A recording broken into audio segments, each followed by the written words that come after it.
Hello friends, welcome back to my channel. तो आज मैं इसका नेक्स्ट पार्ट लेके आ चुका हूँ। तो बिना किसी देरी के चलिए शुरुआत करते हैं। D9 Sword Du Luo and Ning Fengji arrived. No one answered Ma Hongzhen's words. Seeing Flender arrive, Oscar looked as though he had seen a savior. He hurriedly ran over, leaned close to Flender's ear, and lowered his voice to recount everything that had just happened from beginning to end. After listening, Flender's expression instantly turned extremely ugly, as if someone had poured a basin of cold water over him. Of course he was well aware of Ning Rongrong's identity.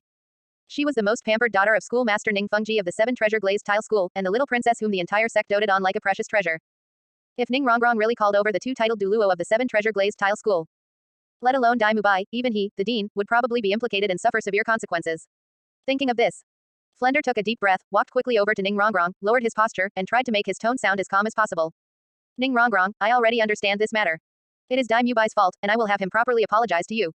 Can you not let your sect intervene? Once your sect intervenes, this academy. Speaking to this point, he paused, a trace of helpless sigh in his tone. You needn't think about staying either. Hearing this, Ning Rongrong instinctively frowned. By nature, she was someone who responded well to soft tactics but not hard ones. If Flender had spoken nicely and let her know that the academy would handle the matter, she might not have actually called people from the Seven Treasure Glazed Tile School. But Flender's final sentence, you needn't think about staying in this academy either, falling into Ning Rongrong's ears, completely changed its flavor. Her expression instantly turned cold, and she retorted unpolitely. If I don't stay, I won't stay. I haven't wanted to stay in this damned academy for a long time anyway. Flender's heart skipped a beat, secretly thinking it was bad. Although he had previously said out loud that Ning Rongrong was the one with the worst aptitude in the academy. That was mostly to stimulate her and polish her temperament. He knew better than anyone what the supportability of the Seven Treasure Glazed Tile Pagoda meant to the entire team. If Ning Rongrong really left Shrek Academy, it would be an irreparable loss for the entire academy. Ning Rongrong, don't be impulsive first, I didn't mean that. Flender hurriedly spoke up to salvage the situation. Before Flender could finish speaking, Ning Rongrong directly interrupted. Flender, don't tell me what you mean, go explain it to Grandpa Sword and Grandpa Gu when the time comes. Having said that, she turned directly, tugged at Xiao Yan's sleeve, her tone carrying a reliance she hadn't even noticed herself. I'll go with you, anyway, I don't want to stay in this damned academy anymore. Xiao Yan lowered his head to look at Ning Rongrong, who was tugging at his sleeve, raised his eyebrows slightly, and did not rush to refuse. Anyway, he originally planned to wait for Sword Du Luo to come and watch the show. Having one more Ning Rongrong follow him was nothing. Thus, when Xiao Yan and Kai Lin left, there was an extra little tail behind them. Finding that Xiao Yan and Kai Lin were staying at the Rose Hotel, Ning Rongrong opened a room right next to theirs without saying another word. All the way from the hotel lobby to the room, she kept pulling Xiao Yan to ask all sorts of questions. From, where are you from, to, what are you guys doing in Swotuo City? Question after question came like a string of firecrackers, giving Xiao Yan no chance to breathe at all. Xiao Yan responded off and on, but Ning Rongrong didn't mind. She went on to tell him about what had happened to her at Shrek Academy over the past few days. Early the next morning, Xiao Yan, Kai Lin, and Ning Rongrong were having breakfast at a restaurant near the Rose Hotel. There weren't many people in the shop, and a few strands of morning light shone through the lattice window onto the table, appearing exceptionally quiet. At this moment, Xiao Yan and Kai Lin raised their heads simultaneously and glanced at the sky outside the window. Then they each lowered their heads and continued to eat. Ning Rongrong was drinking porridge in big gulps, and noticing their actions, she asked somewhat curiously, what's wrong? Xiao Yan put down his chopsticks and said casually, your father and that grandpa sword of yours have arrived. Ning Rongrong was stunned, then hurriedly swallowed the food in her mouth, her eyes instantly lighting up, her tone carrying a bit of excitement. They're here, so fast, then let's hurry over. Just as her voice fell, she felt her body become light. Seeing this, Kai Lin reached out and easily lifted Ning Rongrong up like carrying a kitten. As for Xiao Yan, a pair of red and blue intertwined wings unfolded behind his back, and with a gentle flap, he rose into the air. Suspended in midair by Kai Lin, Ning Rongrong looked at the roofs getting further and further away beneath her feet, froze for a moment, and then widened her eyes. Sister Kai Lin, are you a titled Duluo? Because she saw that Kai Lin hadn't used any soul skills, nor even released her martial soul, yet she floated effortlessly in the air as if standing on flat ground. Kai Lin said indifferently. Titled Duluo, what kind of trash is that? Ning Rongrong blinked, not yet reacting to what those words meant. Then she felt the scene before her eyes blur. They had already appeared in the open space in the middle of Shrek Academy. The speed was so fast that they even arrived a step earlier than her grandpa sword and father. At this moment, there were already a few figures on the playground. Dai Mubai, Tang San, Xiao Wu, and others were all there. Seeing Ning Rongrong's figure, Dai Mubai couldn't help saying sarcastically. Ning Rongrong, didn't you say you didn't want to stay in our Shrek Academy anymore? What are you back for? Ning Rongrong snorted coldly, humph, I hope you can still be stubborn later. Dai Mubai wanted to say something more when two figures suddenly appeared out of thin air on the playground. One person had a refined appearance, dressed in a cyan robe, with a gentle temperament carrying an indescribable majesty. He was precisely schoolmaster Ning Fengji of the Seven Treasure Glazed Tile School. The other person had a tall figure, with white hair and beard, radiating a sharp sword chi all over his body, standing there like a drawn sharp sword. It was precisely Sword Du Luo Chen Xin. As soon as Ning Rongrong saw the two of them, her eye sockets instantly turned red, and her voice carried a bit of grievance and excitement. Dad, Grandpa Sword. Sword Du Luo's gaze fell on Ning Rongrong. Seeing that she hadn't suffered any injuries but that a grieved shout just now was enough to make his heart ache. He remembered the message sent back by the shadow guards last night. Someone had said words like, first kill after, then kill again, to Rongrong, and even dared to make a move. You must know that since she was little, he couldn't bear to lay a single finger on Rongrong, nor could he bear to say a single harsh word to her. Thinking of this, his anger could no longer be suppressed. He turned his head abruptly, his gaze like lightning, and his voice carried soul power vibrations, almost making the entire academy hum with reverberations. Flender, get out here. As soon as this. Upon seeing the figures of Ning Fengji and Sword Duluo, cold sweat instantly broke out on Flender's forehead. Ning Fengji's expression was calm, and he didn't speak. Sword Duluo was not so easy to talk to, he coldly swept his gaze over everyone present, his tone carrying an unquestionable majesty. Who said to our Rongrong last night about first? Speaking to this point, he found it somewhat unspeakable, paused for a moment, and then looked at everyone present. He continued speaking. Who said it? Who made a move? Stand up yourselves. Chapter 80, The Terrified Daimubai. Hearing these words, the playground instantly fell silent. Daimubai stood rooted to the spot, the color completely drained from his face, and cold sweat almost soaked through his robes on his back. He never expected that Ning Rongrong's status in the Seven Treasure Glazed Tile School would be this high. Ning Fengji had come in person, and Sword Duluo had come as well. Now, wasn't he completely done for? Seeing the 9 dazzling soul rings on Sword Duluo's body hanging behind him like 9 suns, exuding a suffocating pressure. Daimubai only felt his legs go soft, his knees buckling, and he was about to fall to his knees on the ground. He opened his mouth but found that he couldn't make any sound at all. He also lacked the courage to admit it at all. Just at that moment, Ning Rongrong raised her hand, pointed in the direction of Daimubai, and said in a crisp and loud voice. Grandpa Sword, it's him. In an instant, an intangible aura pressed down from Sword Duluo, like a massive mountain crashing onto Daimubai's shoulders. Daimubai only felt as if his knees had been fiercely kicked by something. His entire body uncontrollably fell to his knees with a thump, his knees slamming into the bluestone ground and making a dull sound. Seeing this, Sword Duluo looked down at him from above, his gaze as cold as a sword, with contempt in his tone. Kid, you are merely a prince of the Star Luo Empire, and a discarded trash prince at that. Who on earth gave you the guts to treat Rongrong like this? Daimubai could feel the undisguised killing intent in Sword Duluo's words. That killing intent was cold and sharp, like a sharp sword hanging over his head that could fall at any time. At this moment, he could no longer care about any prince's pride or a man's dignity. Kneeling on the ground, he crazily kowtowed and begged for mercy in the direction of Sword Duluo and Ning Rongrong. It is this junior's fault, it is this junior who was blind. I beg senior to spare my life. I beg Miss Ning to spare my life. His forehead slammed against the bluestone ground, making dull thudding sounds, and it quickly swelled up and turned red.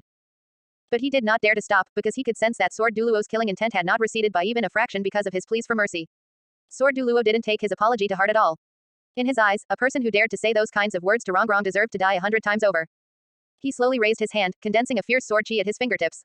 Although that sword chi was only an inch long, it exuded a heart-palpitating sharpness. Seeing that Daimubai was about to lose his life, Dean Flender rushed out and blocked in front of Daimubai. He bowed deeply toward Ning Fengji and Sword Duluo, his tone hurried and earnest.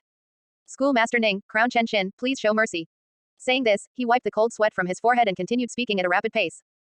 Please listen to me, I know the Seven Treasure Glazed Tile School is not afraid of killing a Daimubai. But no matter how discarded Daimubai is, he is still a prince of the Star Luo Empire. If he dies in your esteemed sect's hands, even if the Star Luo Empire doesn't mind, it will inevitably affect the relationship between the Seven Treasure Glazed Tile School and the Star Luo Empire. It's not worth it for a mere Daimubai. And Daimubai already knows he was wrong. I earnestly beg Schoolmaster Ning and Crown Chen Shin to spare his life. Sword Duluo frowned and was about to speak, but Ning Fengji slightly raised his hand, signaling him to remain calm. Actually, in his heart, he hadn't planned to kill Daimubai in the first place. And Flender's words happened to give him a way out. Dean Flender, Ning Fengji's tone was calm. Since you have spoken to intercede, I will give you this face. Having said that, he turned his head to look at Sword Duluo. Uncle Jian, teach him a lesson and spare his life. Hearing Ning Fengji say this. Although Sword Duluo felt somewhat dissatisfied in his heart, he also knew that Ning Fengji always prioritized the bigger picture and was unwilling to antagonize the Star Luo Empire over such a matter. Thinking of this, he fell silent for a moment, not undermining Ning Fengji publicly, and slowly withdrew the sword chi condensed at his fingertips, but his gaze, still as cold as knives, fell on Daimubai. Hearing this, Daimubai let out a sigh of relief. The terror on his face was gradually replaced by a joy of surviving a catastrophe, and he repeatedly thanked them. Thank you, Schoolmaster Ning, thank you, Crown Chen Shin. Thank you, Dean Flender. Ning Rongrong noticed the joy on Daimubai's face and felt extremely dissatisfied in her heart, puffing out her cheeks angrily, looking just like an angry little pufferfish. Pouting, she tugged at Sword Duluo's sleeve, silently expressing her grievances. Sword Duluo noticed her expression, felt a pang of heartache in his heart, squatted down to look her in the eye, and his tone became much gentler. Rongrong, don't feel wronged. How about this, you have the final say on how to teach this guy a lesson. Let you vent your anger. Ning Rongrong thought about it, but found that she couldn't think of any particularly satisfying way to vent her anger for the moment. Her gaze subconsciously swept across the crowd, landing on Xiaoyan, and her eyes suddenly lit up. She hurried back to Xiaoyan's side and asked in a low voice. Xiaoyan, help me think, how can I teach him a lesson to vent my anger? Sword Duluo and Ning Fengji noticed that Ning Rongrong actually ran over to ask a youth, but they didn't think much of it. They only thought Xiaoyan was a friend Ning Rongrong had met at the academy with whom she had a relatively good relationship. But Daimubai, watching this scene from the side, felt his heart tighten, inexplicably developing a bad premonition. He opened his mouth wanting to say something, but found that he didn't dare to say another word in front of Sword Duluo at all. Xiao Yan glanced at Ning Rongrong's expectant expression, then glanced at Dai Mubai, who was kneeling on the ground with a nervous expression. After pondering for a moment, he motioned for Ning Rongrong to lean her ear closer. Ning Rongrong obediently leaned her ear over. Xiao Yan said casually, in a voice only she could hear. Didn't that Dai Mubai say he wanted to violate and then kill you? Then why not, castrate him? Hearing this, Ning Rongrong's face instantly blushed all the way to the tips of her ears. She abruptly straightened up, her eyes wide as she looked at Xiao Yan. Her mouth opened and closed, as if she wanted to say something, but she found that her throat seemed to be blocked by something, and she couldn't say a single word. But immediately, her eyes lit up, like a lit star. Blushing and finding it a bit hard to speak of, she leaned into Sword Duluo's ear and repeated what Xiao Yan had just said. After hearing it, Sword Duluo was slightly startled, and then a meaningful smile appeared on the corner of his mouth. He didn't think this idea was excessive at all, instead, he felt it was simply marvelous.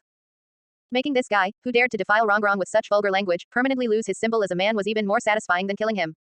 Sword Duluo stood up, glanced at Dai Mubai, and slowly raised his hand. A wisp of extremely subtle sword chi condensed at his fingertips, almost invisible to the naked eye, with only a faint, lingering sharpness sweeping through the air. Sword Duluo was truly Sword Duluo. That sword chi was unimaginably fast, so fast that everyone present failed to see it clearly, and so fast that Dai Mubai didn't even feel any pain. The sword chi shuttled through his lower body, silent and noiseless, like the wind sweeping through the surface of the water. Chapter 81 Dai Mubai, it fell off. It fell off. Soon. Sword Duluo withdrew his hand, his expression calm and his tone indifferent. Alright, the lesson is over. Dai Mubai knelt on the ground, stunned for a moment, and then ecstatic joy appeared on his face. He didn't feel any pain, so he subconsciously thought that Sword Duluo had merely given him a painless warning, and immediately kowtowed repeatedly to express his gratitude. Your Excellency Chen Xin. Your Excellency Chen Xin. Flender also let out a long sigh of relief, hurriedly stepped forward to help Dai Mubai up, and profusely thanked Ning Fengji and Sword Duluo. Ning Rongrong stood beside Xiao Yan, watching Dai Mubai's completely oblivious appearance. She couldn't help but chuckle out loud, turned to glance at Xiao Yan, and lowered her voice to say. He seems to not know what happened yet. Just as Dai Mubai stood up, patted the dust on his knees, and thought with a face full of relief that he had escaped a disaster, his expression suddenly changed. He felt a strange sensation, an unprecedented, indescribable sense of emptiness coming from somewhere in his body. He was stunned for a moment, and subconsciously looked down, whereupon the color on his face instantly drained completely, as if sucked dry by a water pump. It fell off. It fell off. Dai Mubai's voice carried a breakdown like panic and pain, as if he had seen and felt some unacceptable nightmare. His body began to tremble violently, and his whole body seemed to have all his strength sucked away, his legs turning soft as he collapsed to his knees once more. Covering his lower body with both hands, he let out a wail mixed with fear, breakdown, and disbelief. Flender looked bewildered. Fell off. What fell off? Dai Mubai, stop spouting nonsense here. Fearing that Dai Mubai would continue to lose his composure here and displease Sword Duluo, he quickly gave Zhao Wuji a wink. Zhao Wuji understood tacitly, took a large step forward, hoisted Dai Mubai up from the ground, unceremoniously slung him over his shoulder, and walked briskly towards the direction of the dormitory. Dai Mubai's wails grew more and more distant, finally disappearing behind the door of the dormitory building. Everyone withdrew their gazes with varied expressions, a strange silence lingering in the air. Xiao Yan didn't spare another glance from beginning to end, patted the non-existent dust on his hands, and turned away with Kai Lin. No one paid attention to their departure, as everyone's attention had been drawn away by the disturbance just now. On the playground, Ning Fengji withdrew his gaze, looked at Ning Rongrong, and asked in a gentle tone. Rongrong, now that I've helped you vent your anger, will you continue to stay at Shrek Academy, or return to the sect with Dad? Flender's heart tightened. Still reluctant to give up the supporting abilities of the 7 treasure glazed tile pagoda, he quickly stepped forward and forced a smile. Schoolmaster Ning, if I may be so bold, Rongrong's talent is also outstanding in the academy. If she is willing to stay, I guarantee that similar things will never happen a second time. The academy will cultivate her properly and will not let her suffer the slightest grievance. Hearing this, Ning Rongrong instantly became anxious, jumping up like a cat whose tail had been stepped on. No, I refuse to stay in this crappy academy. She began to count on her fingers, criticizing them one by one. This crappy academy has nothing. Besides Zuching, there are hardly any normal people left. Ma Hongjun visits brothels every day, and his head is full of those messy things. Oscar chants those lewd incantations every time he releases his soul skill. And the Tang San. Speaking up to here, she paused, her tone carrying a hint of disgust. The weapons he uses are all vicious hidden weapons, who knows if he will use such methods against his classmates in the future. Ma Hongjun and Oscar's expressions both became very ugly. Tang San, on the other hand, frowned deeply, his gaze towards Ning Rongrong holding a bit more dissatisfaction, but restricted by the presence of Sword Duluo, he could only force himself to hold back and not flare up. As for Xiao Wu, she hid behind Tang San from beginning to end, shivering. She couldn't care less about what Ning Rongrong said. Sword Duluo's gaze swept over those students, his brows furrowing tighter the more he listened. By the time he heard the end, his tone already carried a hint of unquestionable coldness. Fengji, Rongrong cannot stay in this academy. Ning Fengji was silent for a moment, then nodded. Alright, Uncle Jian, I'll listen to you. Rongrong, follow us back to the sect later. Hearing this, Ning Rongrong shook her head in refusal without even thinking. No, I want to follow Xiao Yan. Ning Fengji was slightly startled, a trace of surprise flashing in his eyes. Xiao Yan, that little boy who leaned into your ear and spoke just now. Ning Rongrong nodded vigorously, her tone carrying a bit of pride. Right, it's him. Dad, you mustn't look down on him. Saying this, she took a deep breath, her figure swaying under her feet. She executed the wind shadow step of which she had only learned a superficial bit. Although her movements still carried some raw unfamiliarity, her figure left a faint afterimage in place. Like a fallen leaf blown by the wind, she slid lightly and swiftly for several steps before stopping steadily. Ning Fengji looked at her figure, his pupils slightly contracting. This is a self-created soul skill. Ning Rongrong proudly lifted her chin, her tone carrying uncontainable pride. That's right, this is what he taught me. I've only learned a tiny bit of the surface. Ning Fengji's gaze changed. He looked at Ning Rongrong, then glanced at the string of light footprints she left when she landed just now, and slowly nodded. Alright, take Dad to meet him later. Then, he paused, but his gaze suddenly turned to another direction. However, before that, Dad still has one more thing to do. Speaking up to here, his gaze fell in Tang San's direction. To be precise, it fell on the shivering figure hiding behind Tang San. As early as when they first arrived at Shrek, Sword Duluo had already told him that this little girl was a 100,000-year-old beast transformed into human form. Since he had encountered her, naturally he could not let her go. That little girl who has been hiding, Ning Fengji's voice wasn't loud, yet it clearly entered everyone's ears, come out. Sword Duluo didn't speak, only silently summoning his own martial soul. The seven-kill sword appeared in his hand, the tip of the sword slowly rising, pointing directly at the direction where Tang San and Xiao Wu were. A sharp sword aura spread out along with it, like an invisible cage, shrouding that area within it. Tang San's pupils shrank fiercely, instinctively blocking Xiao Wu behind him, his tone carrying vigilance and a trace of tension. Schoolmaster Ning, what do you mean by this? Xiao Wu's body froze, her already pale complexion now even paler without a shred of color. She hid behind Tang San, her body trembling uncontrollably, her hands tightly clutching the corner of Tang San's clothes, her knuckles turning white. At this moment, Flender didn't know what had happened, but still hurriedly came to Ning Fengji's side, bringing out Tang Hao. Schoolmaster Ning, although I don't know why you are targeting Xiao Wu and Tang San have a very good relationship and grew up together since childhood. And Tang San is the son of Clear Sky Duluo Tang Hao. I hope you can spare Xiao Wu for the sake of Clear Sky Duluo. Chapter 82 Sword Duluo wants to spar. Hearing Flender's words, Ning Fengji's eyes flashed with a hint of surprise. He glanced at Tang San, then looked at the trembling little girl behind him, remaining silent for a moment as if weighing something. A moment later, he shook his head slightly, his tone carrying a hint of regret. Forget it, Uncle Jian. She is already taken, let's go. Hearing this, Sword Duluo's gaze lingered on the figure hiding behind Tang San for a moment without saying much, simply silently withdrawing his martial soul. The sword image of the seven-kill sword dissipated in the air, and that fierce sword chi also converged accordingly. A flash of sword light under his feet lifted Ning Fengji and Ning Rongrong, transforming into a stream of light as they swept out of Shrek Academy. After the three of them left, the playground fell silent for a moment. Tang San finally let out a sigh of relief, quickly turning to look at Xiao Wu and asking softly. Xiao Wu, are you okay? Xiao Wu's face remained pale, her hands tightly gripping the corner of his clothes as she shook her head, her voice carrying a trace of trembling. Nothing, little San, have they left? They're gone. Tang San patted the back of her hand and appeased, it's fine now. Only then did Xiao Wu slowly relax, but she still pressed closely against Tang San, refusing to let go. Tang San looked at Flender, his heart full of doubts. Dean, what did you just say to Schoolmaster Ning? Why did he suddenly leave? Flender glanced at him, shook his head, his tone carrying a rare seriousness. I can't tell you yet, little San, you will naturally know in the future. With that said, he paused, and as if remembering something, his brows furrowed. Let's go check on Daimubai. His state just now wasn't quite right. Only then did everyone recall Daimubai's previous broken appearance, feeling a vague unease in their hearts as they walked toward the dormitory. Zhao Wuji had already placed the unconscious Daimubai on the bed, but at this moment his condition looked even worse than before. His face was as pale as paper, his lips were purple, and a layer of fine cold sweat seeped from his forehead as his entire body curled up on the bed. Even in his coma, he would occasionally let out one or two painful groans. What made Flender frown even more was that a large patch of the bedding beneath Daimubai was wet, emitting an unpleasant odor. When everyone walked into the room, that strange odor rushed over their faces. Ma Hongjun subconsciously covered his nose, and Oscar took half a step back. Tang San frowned, stepped forward to take a closer look, and secretly formed a guess in his heart, though he didn't quite dare to be sure. Flender squatted by the bedside, reached out to test Daimubai's forehead, and flipped open his eyelids to take a look, his expression growing increasingly ugly. Little ow, he turned his head and looked at Oscar, sausage. Coming back to his senses, Oscar hurriedly released his first spirit ability, creating several recovery big sausages. Zhao Wuji took the sausage, pried open Daimubai's mouth, and shoved it in forcefully. The sausage melted as soon as it entered his mouth, the medicinal power sliding down his throat into his abdomen, yet Daimubai showed no signs of improvement whatsoever, not even loosening his brows by half a fraction. Seeing this scene, Flender's expression sank completely. You guys take care of him here, he stood up, his voice carrying a hint of urgency.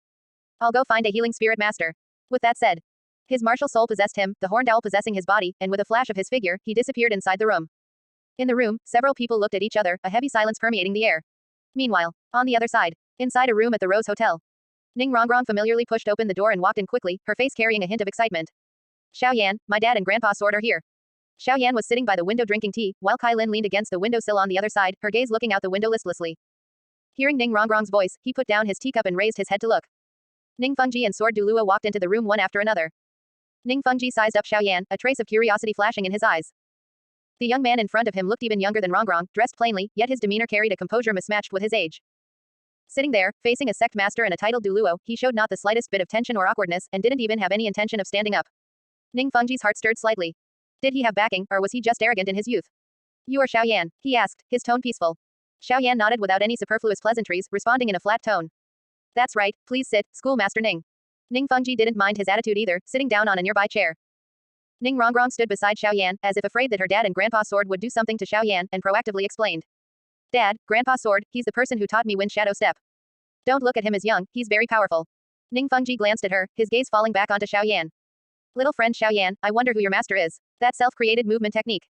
Xiaoyan didn't answer Ning Fengji's question, instead, he put down his teacup, raised his eyes to look at him, and retorted. Schoolmaster Ning, I wonder what business you actually have coming to find me. Hearing this, Ning Fengji was slightly taken aback. He had originally wanted to probe Xiaoyan's background along the topic of, who is your master? He hadn't expected this young man to be so straightforward, cutting straight to the chase and asking. For a moment he was actually somewhat dazed, opening his mouth without knowing how to respond.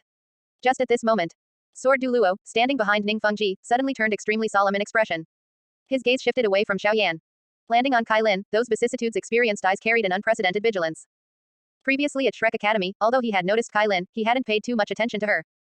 He merely thought she was a young woman of supreme beauty and a cold, aloof temperament whose strength might be decent, but not enough to make him care too much. But just in that instant, he felt an extremely dangerous aura from Kai Lin. That danger didn't come from spirit power, nor from a martial soul, but a deeper oppression originating from the essence of life. That feeling made him subconsciously want to summon the seven-kill sword. Only to discover that his martial soul was actually trembling slightly, as if facing some natural enemy, giving rise to a trace of timidity. Sword Du Luo's shock was beyond measure. Having lived for so many years, he had never encountered such a situation. His seven-kill sword would actually fear a woman. Your Excellency, Sword Du Luo spoke, his voice carrying a hint of seriousness, might we spar? As soon as these words were spoken, the atmosphere inside the room instantly changed. Ning Fengji turned his head abruptly to look at Sword Du Luo, a trace of shock flashing in his eyes. Uncle Jian, this. Sword Du Luo didn't look back, his gaze still falling upon Kai Lin, his tone carrying a rare solemnity. Fengji, don't be deceived by appearances, this excellency here is not simple. Chapter 83 Kai Lin, you are too weak. Kai Lin leaned against the windowsill with a lazy posture. Hearing these words, she chuckled softly, as if she had heard something interesting. That laughter was very light, yet it carried an undisguised disdain. You want to spar with this king? Kai Lin raised her eyes to glance at Sword Du Luo, her tone carrying indifference. Ha ha ha ha. However, you are too weak. This king truly cannot summon any interest. The room fell silent for a fleeting moment. Ning Fengji was stunned. He had seen quite a few arrogant people, but this was the very first time someone dared to say, you are too weak, in front of Sword Du Luo. Ning Rongrong also blinked her eyes, looking at Kai Lin and then at Sword Du Luo, not knowing what to say for a moment. Sword Du Luo himself was also stunned. He was too weak. He couldn't even remember how many years it had been since he last heard someone speak to him like this. Recovering his wits. A flash of sharp light crossed Sword Du Luo's eyes, yet his tone remained steady. For your excellency to say these words now is somewhat too arrogant. Whether I am weak or not, we will only know after we spar. Kai Lin ignored him, instead turning her head to look at Xiaoyan, looking like an obedient wife waiting for her husband's words. Ning Fengji and Sword Du Luo simultaneously followed her gaze to look at Xiaoyan. Only then did they realize that this youth, who looked even younger than Rongrong, was the one who called the shots. Xiaoyan picked up his teacup, took a sip, and said with a smile. Kai Lin, since Sword Du Luo has this idea, you should accompany Sword Du Luo for a spar. Right, mind your strength and don't hurt the harmony. Mind your strength. These 4 words were spoken casually, as if he were afraid that Kai Lin might accidentally break her opponent. The corners of Sword Du Luo's mouth twitched slightly, but he did not flare up. At this moment, he was already certain that the youth and that woman before him were definitely not ordinary people. Hearing Xiaoyan's words, Kai Lin then slowly straightened her body and stretched lazily. Fine, since you insist on seeking a beating, this king will play with you. Speaking up to this point, she paused, glanced around the room, and added. However, we cannot fight here. This king still quite likes this room, don't break it. Having said that, her figure moved, and she directly drifted out of the window, stepping into the void and steadily standing in midair, looking down condescendingly at those below. Sword Du Luo did not hesitate. The 7-kill sword emerged beneath his feet, and with a flash of sword light, it carried him flying into the air, facing Kai Lin from afar. Ning Fengji walked quickly to the window, raised his head to look into the air, and slightly knitted his brows. Ning Rongrong also ran over, leaning against the windowsill, raising her head to look excitedly at the sky, her face carrying an anticipation of wanting to see a big spectacle. Xiaoyan remained seated in the chair, holding his teacup and drinking leisurely, as if the sparring about to take place in the air had nothing to do with him at all. In the air, Sword Du Luo and Kai Lin were dozens of zhang apart. The morning breeze blew their robes, and Sword Du Luo's white beard and hair gently fluttered in the wind. He extended his right hand, and the 7-kill sword appeared in his palm, its blade shimmering with a faint cold light. Your Excellency, Sword Du Luo stood holding his sword with a solemn gaze, please. Kai Lin stood in the air without even striking any defensive or offensive posture, just standing there casually with her arms crossed, glancing at him. You make the first move. Otherwise, you won't even have the chance to make a move. Sword Du Luo took a deep breath without saying much more. His figure moved. In his hand, the 7-kill sword transformed into a stream of light, carrying extremely fierce sword chi as it pierced towards Kai Lin's direction. This sword strike seemed to use no soul skills, but it was one of his strongest defensive means. This sword strike was unbelievably fast, so fast that it left an afterimage in the air, as if even the wind had been severed. Ning Rongrong widened her eyes, her heart rising to her throat. Then, she saw it. Kai Lin simply raised one hand. Two fingers gently pinched together. The tip of the sword stopped right in front of her fingertips, motionless, as if pinned in the air by something. That fierce sword chi seemed to crash into an invisible wall in front of her, instantly dissipating without a trace. Sword Duluo's pupils shrank violently, and the hand holding the sword hilt even began to tremble slightly. He could sense the power coming from those two fingers. That was not soul power, but pure physical strength. Kai Lin pinched the sword tip and exerted a slight force, as if she hadn't used any strength at all, yet the 7-kill sword emitted a low hum. Sword Duluo only felt an irresistible immense force coming from the sword body, and his body uncontrollably retreated dozens of jong backwards before barely steadying his posture. He raised his head, and in his gaze looking at Kai Lin, there was no longer the previous scrutiny, leaving only an unspeakable complexity. He knew that what this woman said was right. He was too weak. To be precise, he was too weak when facing this woman. The hand with which Sword Duluo held the 7-kill sword trembled slightly. That was not fear, but the powerlessness of facing an unbeatable opponent. The last time he had this feeling was when facing that peerless expert from Spirit Hall. Yet at this moment, the woman before him who looked barely 20-something gave him an oppressive feeling even stronger than that person. Sword Duluo took a deep breath and slowly retracted the 7-kill sword back into his body. He no longer attempted to make a move.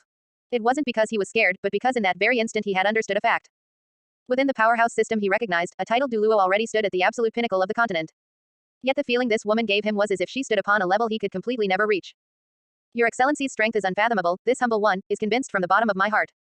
Sword Duluo slightly cupped his fists towards Kai Lin. This gesture, placed upon a titled Duluo, was already an extremely high courtesy. He didn't feel ashamed, because he knew very well that bowing one's head before a true expert was not a disgrace. Kai Lin glanced at him and didn't say much else, only giving a faint, "MN," before turning and drifting towards the direction of the Rose Hotel. She landed back on the windowsill, as if nothing had ever happened. Sword Duluo closely followed and landed inside the room. Ning Fengji was silent for a long time, seemingly finally accepting the result of the recent spar, and he spoke up. Little friend Xiaoyan, your companion, her strength is extraordinary. Xiaoyan put down his teacup. She really is quite capable of fighting. Quite capable of fighting. Hearing this evaluation, the corners of Ning Fengji's mouth couldn't help but twitch slightly. Being able to make Sword Duluo willingly and sincerely concede defeat, in this youth's mouth, was merely, quite capable of fighting. Ning Rongrong didn't think that much. She trotted quickly to Kai Lin's side, her eyes filled with a look of worship, her tone carrying a bit of excitement. Big sister Kai Lin, you're amazing. Grandpa's sword is a level 96 titled Duluo, yet you actually caught his sword using just 2 fingers. Chapter 84, Dai Mubai, Fatty, you're looking for death. Kai Lin glanced at her, her tone still indifferent. It's alright. Seeing that she didn't deny it, Ning Rongrong felt even more excited. As if she had discovered some kind of treasure, her gaze towards Kai Lin became sparkling. Ning Fengji didn't continue to probe into the origins of Xiaoyan and Kai Lin either. He knew very well that since the other party was unwilling to say, asking any more would be a waste of breath, and might even annoy them. Thinking of this, he stood up and cupped his hands toward Xiaoyan. Little friend Xiaoyan, today's matter has caused much disturbance. If there is any place in the future where you need our 7 treasure glazed tile school, just speak up. Xiaoyan nodded without standing on ceremony, easy to say. Seeing that Xiaoyan didn't seem to have any intention of chatting further with him, Ning Fengji gave Ning Rongrong a look, signaling her to follow, and then took his leave. Outside the room, Ning Fengji and Sword Duluo walked side by side in the corridor, their footsteps sounding exceptionally clear in the empty hallway. After walking a few steps, Ning Fengji stopped, turned his head to look at Sword Duluo, his tone carrying a rare seriousness. Uncle Jian, how is it? Sword Duluo knew what Ning Fengji wanted to understand, and remained silent for a moment, as if weighing his words. Too strong. Sword Duluo finally spoke, his voice deep and solemn. Facing her, I felt as if I were facing a legendary deity. A deity. Hearing this, Ning Fengji's heart jerked abruptly. He had known Sword Duluo for so many years and had never heard him say such words. Even when facing the Grand Pontiff of the Spirit Hall, Sword Duluo had never used such words to describe the other party. Just at this moment, Ning Rongrong pushed open the door and walked out. Ning Fengji withdrew his thoughts, looked at Ning Rongrong, and asked in a serious tone. Rongrong, do you really want to follow little friend Xiaoyan? Ning Rongrong nodded vigorously without the slightest hesitation. Ning Fengji was silent for a moment, his gaze lingering on her face for an instant. As if confirming her determination, he finally nodded slowly. Alright, Dad promises you. You can follow little friend Xiaoyan. Ning Rongrong's eyes lit up instantly, as if 2 little stars had been ignited. That's wonderful. Looking at his daughter's jubilant expression, Ning Fengji wasn't swept away by her emotions, instead, his tone became a bit more serious. Rongrong, remember this. You can follow little friend Xiaoyan, but you must be obedient. Don't throw those little witch tantrums of yours anymore. Following her is your fortune, and also the fortune of our 7 treasure glazed tile school. But if you displease her, this fortune will likewise turn into a disaster. Seeing her father so serious, Ning Rongrong also put away her playful expression and nodded earnestly. I know, Dad, you can rest assured. Ning Fengji looked into her eyes, confirming that she had truly listened. Only then did he put his mind at ease, and after exhorting her a few more times, he turned and left together with Sword Duluo. Ning Rongrong stood in the corridor, watching her father and Grandpa Sword's figures disappear around the stairs corner, before taking a deep breath, turning to push open the room door, and walking in briskly. Meanwhile, on the other side, at Shrek Academy. Inside Dai Mubai's room, the atmosphere was so heavy it felt like it was filled with lead. The healing soul master invited by Flender had already completed the treatment. He put away his soul power, wiped the sweat from his forehead, glanced at the newly awakened Dai Mubai on the bed, frowned, and stated. His injuries have already been healed by me. But that thing, I have no way to make it grow back or reconnect. This sentence was like a basin of ice water poured directly over Daimubai's heart.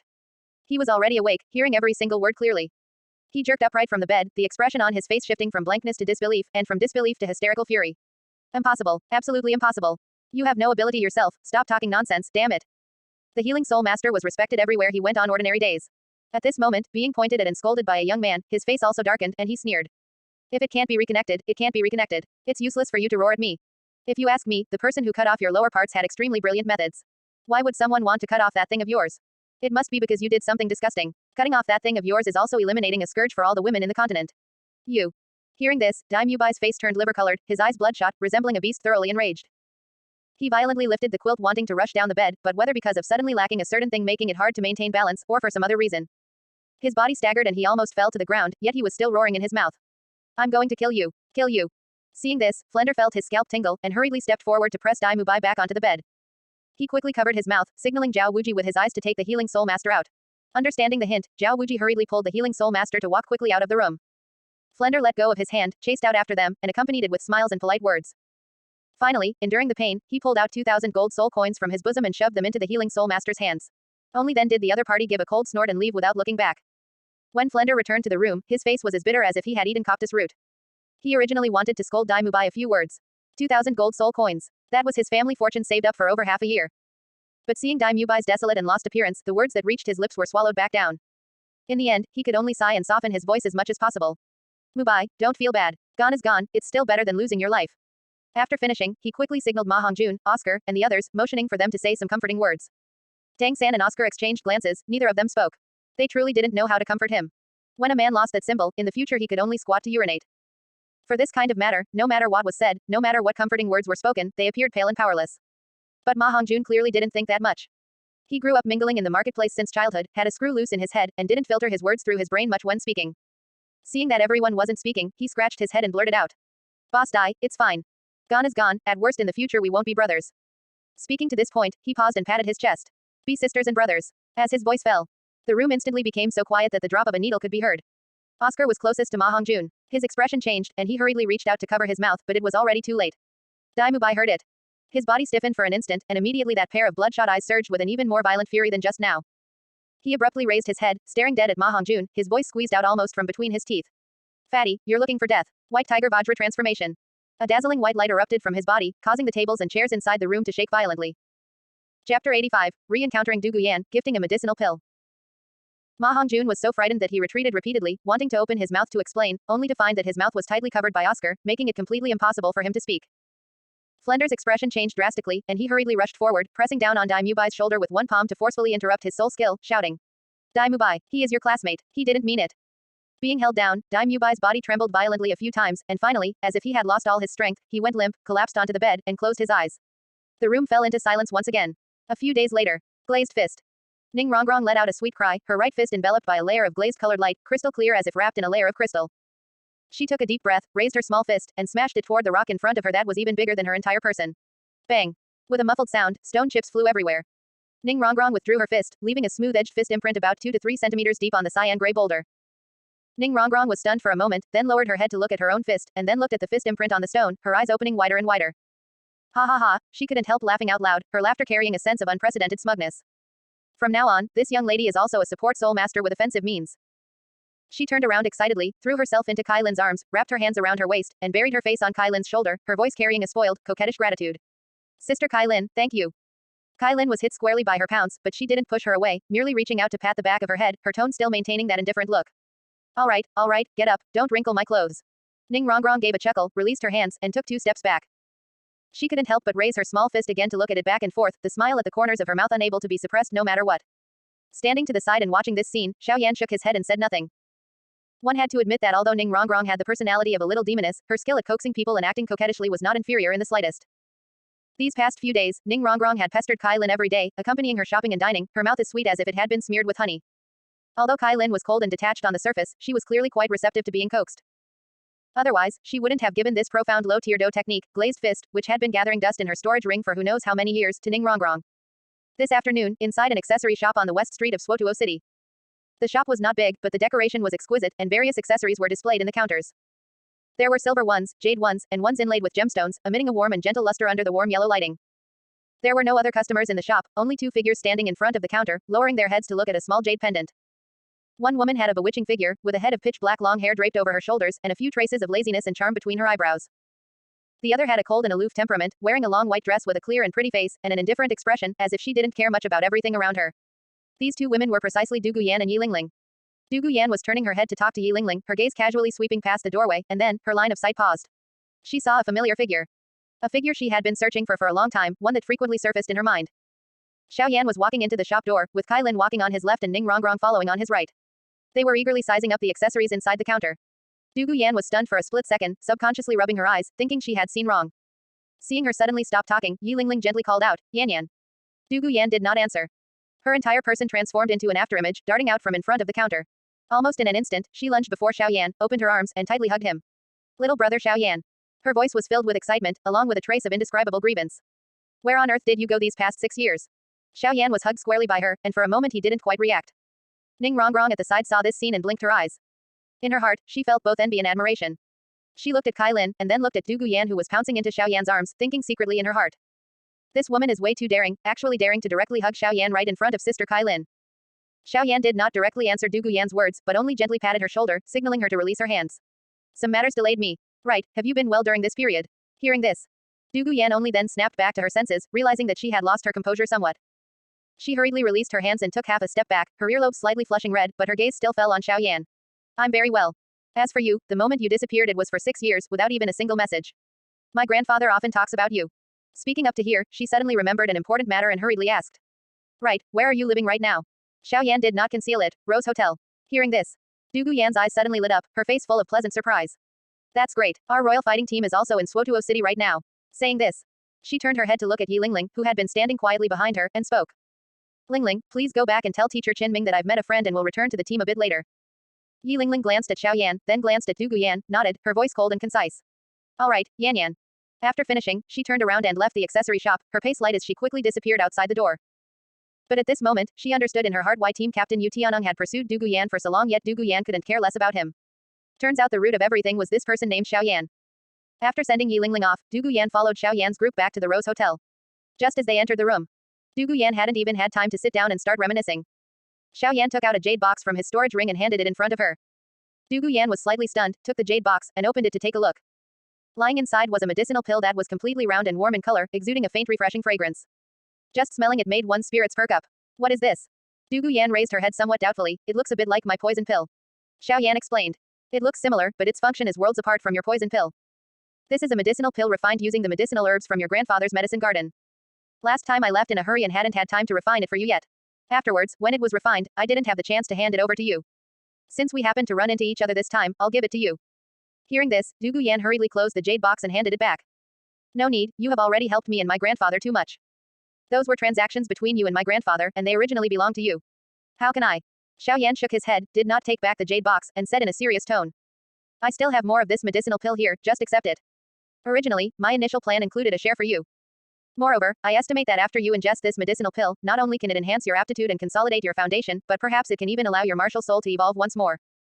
Chapter 86, Ning Rongrong feels inferior. Hearing this, Du Guyan was stunned. Ning Rongrong, standing to the side, couldn't help but gasp upon hearing this, her eyes widening as she stared at the medicinal pill. Holding the jade box, Du Guyan ultimately didn't refuse further, instead gently nodding. All right, I'll accept it. As she spoke, she was about to put the jade box into her storage soul guide, seemingly planning to save it to consume later. Seeing this, Xiao Yan reached out and pressed down on her hand, saying, Take it right now. Hearing this, Du Guyan did not hesitate any longer. She opened the jade box, took out the medicinal pill, and placed it into her mouth without hesitation.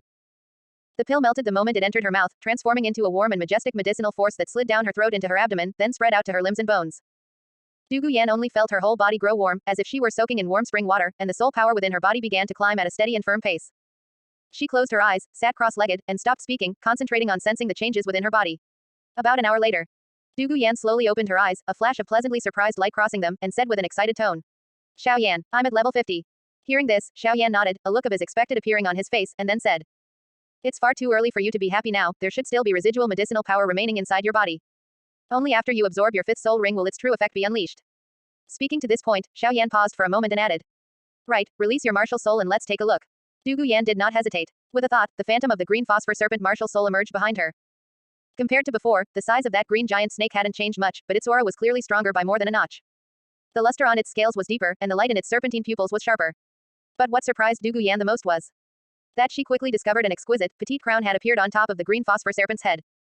That crown was entirely dark green, as if carved from the finest jade, with fine light patterns flowing across it, exuding an elusive coercion. Du Guyan was stunned for a moment, then widened her eyes, her tone carrying an incredulous excitement. My martial soul really has evolved. She abruptly turned her head to look at Xiao Yan, her eye rims slightly reddening, her voice carrying a hint of choked emotion. Xiao Yan, thank you. As she spoke, she didn't even bother to retract her martial soul, opening her arms wide and lunging toward Xiao Yan, hugging him tightly. Xiao Yan was caught in a full embrace, his body stiffening slightly, just as he was about to say something. Kai Lin, standing to the side, frowned slightly. She didn't speak, only raising her eyes to calmly glance at the jade phosphor serpent emperor behind Du Guyan that was still raising its head in a grandstanding manner. That glance was extremely calm, without even much emotional fluctuation. Yet the body of the jade phosphor serpent emperor suddenly stiffened. In those cold serpentine pupils, a fear originating from the depths of its soul instantly surged up. As if seeing some natural predator, its scales stood up one by one, and it didn't even dare to let out a single hiss. It trembled all over, curling up into a ball, and then uncontrollably shrank back into Du Guyan's body as if fleeing for its life. Du Guyan also felt the abnormality of her own martial soul, but she was not clear on what had specifically happened. She somewhat blankly turned her head to look at the empty space behind her. She then looked at Kai Lin's expression, which remained as usual. Though she had doubts in her heart, she didn't ask further. Only Xiao Yan understood what had just happened. Although the green phosphor serpent was only a martial soul, it also belonged to the serpent category. Facing Kai Lin, the seven-colored sky-swallowing python, an ancient exotic beast standing at the apex of serpent-type magical beasts. Fear was carved into its instincts. Ning Rongrong, standing to the side, also vaguely perceived that Du Guyan's martial soul suddenly shrinking back was related to Kai Lin, but she didn't ask aloud. Because at this moment, her thoughts were no longer on this matter at all. Her attention was firmly grabbed by Xiao Yan's previous sentence, I still have more of these medicinal pills here. After all, Xiao Yan had just told Du Guyan that he still had some there. A medicinal pill that could make a martial soul evolve was a supreme treasure dreamed of by any soul master. And for Ning Rongrong, the significance of this medicinal pill was even greater. She had known since she was young that although the 7-treasure glazed tile pagoda was the top auxiliary martial soul, its growth upper limit was also extremely clear. The 7-treasure glazed tile pagoda could only cultivate up to level 79. Wanting to break through to level 80, and even become a titled Duluo, the only way was to make the martial soul evolve and become the 9-treasure glazed tile pagoda. Thinking of this, she hurried to Xiao Yan's side, grabbed his arm with both hands, shook it vigorously, and her voice carried a spoiled, sweet coo. Brother Xiao Yan Tilda, can you give me one of those magical medicinal pills? Rongrong wants one too. Xiao Yan lowered his head to look at her, not feeling surprised. He raised an eyebrow, his tone carrying teasing. Oh, you want one too? I gave it to Du Guyan because that medicinal pill was originally refined from the medicinal herbs in her grandfather's medicine garden. But if I give it to you, what can you give me? Hearing that there was a chance, Ning Rongrong immediately straightened her back, her tone carrying financial arrogance. I'll give you soul gold coins. 100 million. These words were something only the wealthy 7-treasure glazed tile school could say out loud. If it were replaced by other sects, let alone 100 million, even 10 million would have to be weighed carefully. Yet Xiao Yan was unmoved, shaking his head with a flat tone. Gold soul coins are just something where having enough is fine. What do I want so many for? They even take up space. Ning Rongrong was stunned. She truly couldn't think of anything else the 7-treasure glazed tile school had, besides money, that could make Xiao Yan interested. She lowered her head to think for half a day, then raised her head to look at Xiao Yan's unhurried and leisurely expression. She bit her lower lip, as if having made up some determination, her cheeks slightly flushing, and her voice carried a somewhat unnatural, soft coo. Brother Xiao Yan, as long as you are willing to let my martial soul evolve, you can do whatever you want with me. After speaking, she even intentionally puffed out her chest, her meaning self-evident. The reason Ning Rongrong said such words was also because, after spending time together during this period, she indeed had developed quite a bit of favorable impression toward Xiao Yan. In her view, if Xiao Yan gave her the pill and truly made some request of her, she wouldn't be losing out, it could even be said to be a win-win. Hearing this, Du Guyan, standing to the side, couldn't help but admire Ning Rongrong's courage. If it were her, she definitely wouldn't be able to say such words. But admiration aside, she still couldn't help but let out a cold snort. Ning Pingping, aren't you just taking revenge on Xiao Yan? Ning Rongrong didn't understand for a moment, subconsciously refuting. Du Guyan, my name is Ning Rongrong, not Ning Pingping. Du Guyan lowered her head to glance at Ning Rongrong's chest, then confidently puffed out her own, her tone carrying a hint of banter. I call you Ning Pingping, is there anything wrong with that? Following her gaze, Ning Rongrong lowered her head to look at herself. Her field of view was broad and unobstructed, and she could even clearly see her own toes. She fell silent, and at the same time, she felt inferior. Chapter 87 Daimyubi's changes. But soon, Ning Rongrong quickly pulled herself together, lifted her chin, and stubbornly said. HMPH, what's so great about it? I am still young now, I will grow bigger in the future. These words sounded quite imposing, but deep down she wasn't actually confident. Because right beside her was a living example, Zhu Zuqing. The moment she thought about how Zhu Zuqing was younger than her yet already so fruitful, Ning Rongrong couldn't help feeling sour inside, so envious she was practically bubbling over. Why on earth? Du Guyan was about to open her mouth to undermine her a bit more, but Xiao Yan spoke a step earlier. Rongrong, if you want medicinal pills, you can have them. Ning Rongrong's eyes lit up, and she quickly perked up her ears. Xiao Yan continued. I don't need you to do anything else, I just need you to accompany me to a place in the future. What he mentioned was naturally the Fighting Qi continent. He had a sudden flash of inspiration just now. After Ai Yin came to the Fighting Qi continent, although she turned into a magical beast, she still retained her healing abilities. He suddenly wanted to try and see if Ning Rongrong's 7 treasure glazed tile pagoda could still provide support once she reached the Fighting Qi continent. If she could, she would also be a pretty good helper in the future.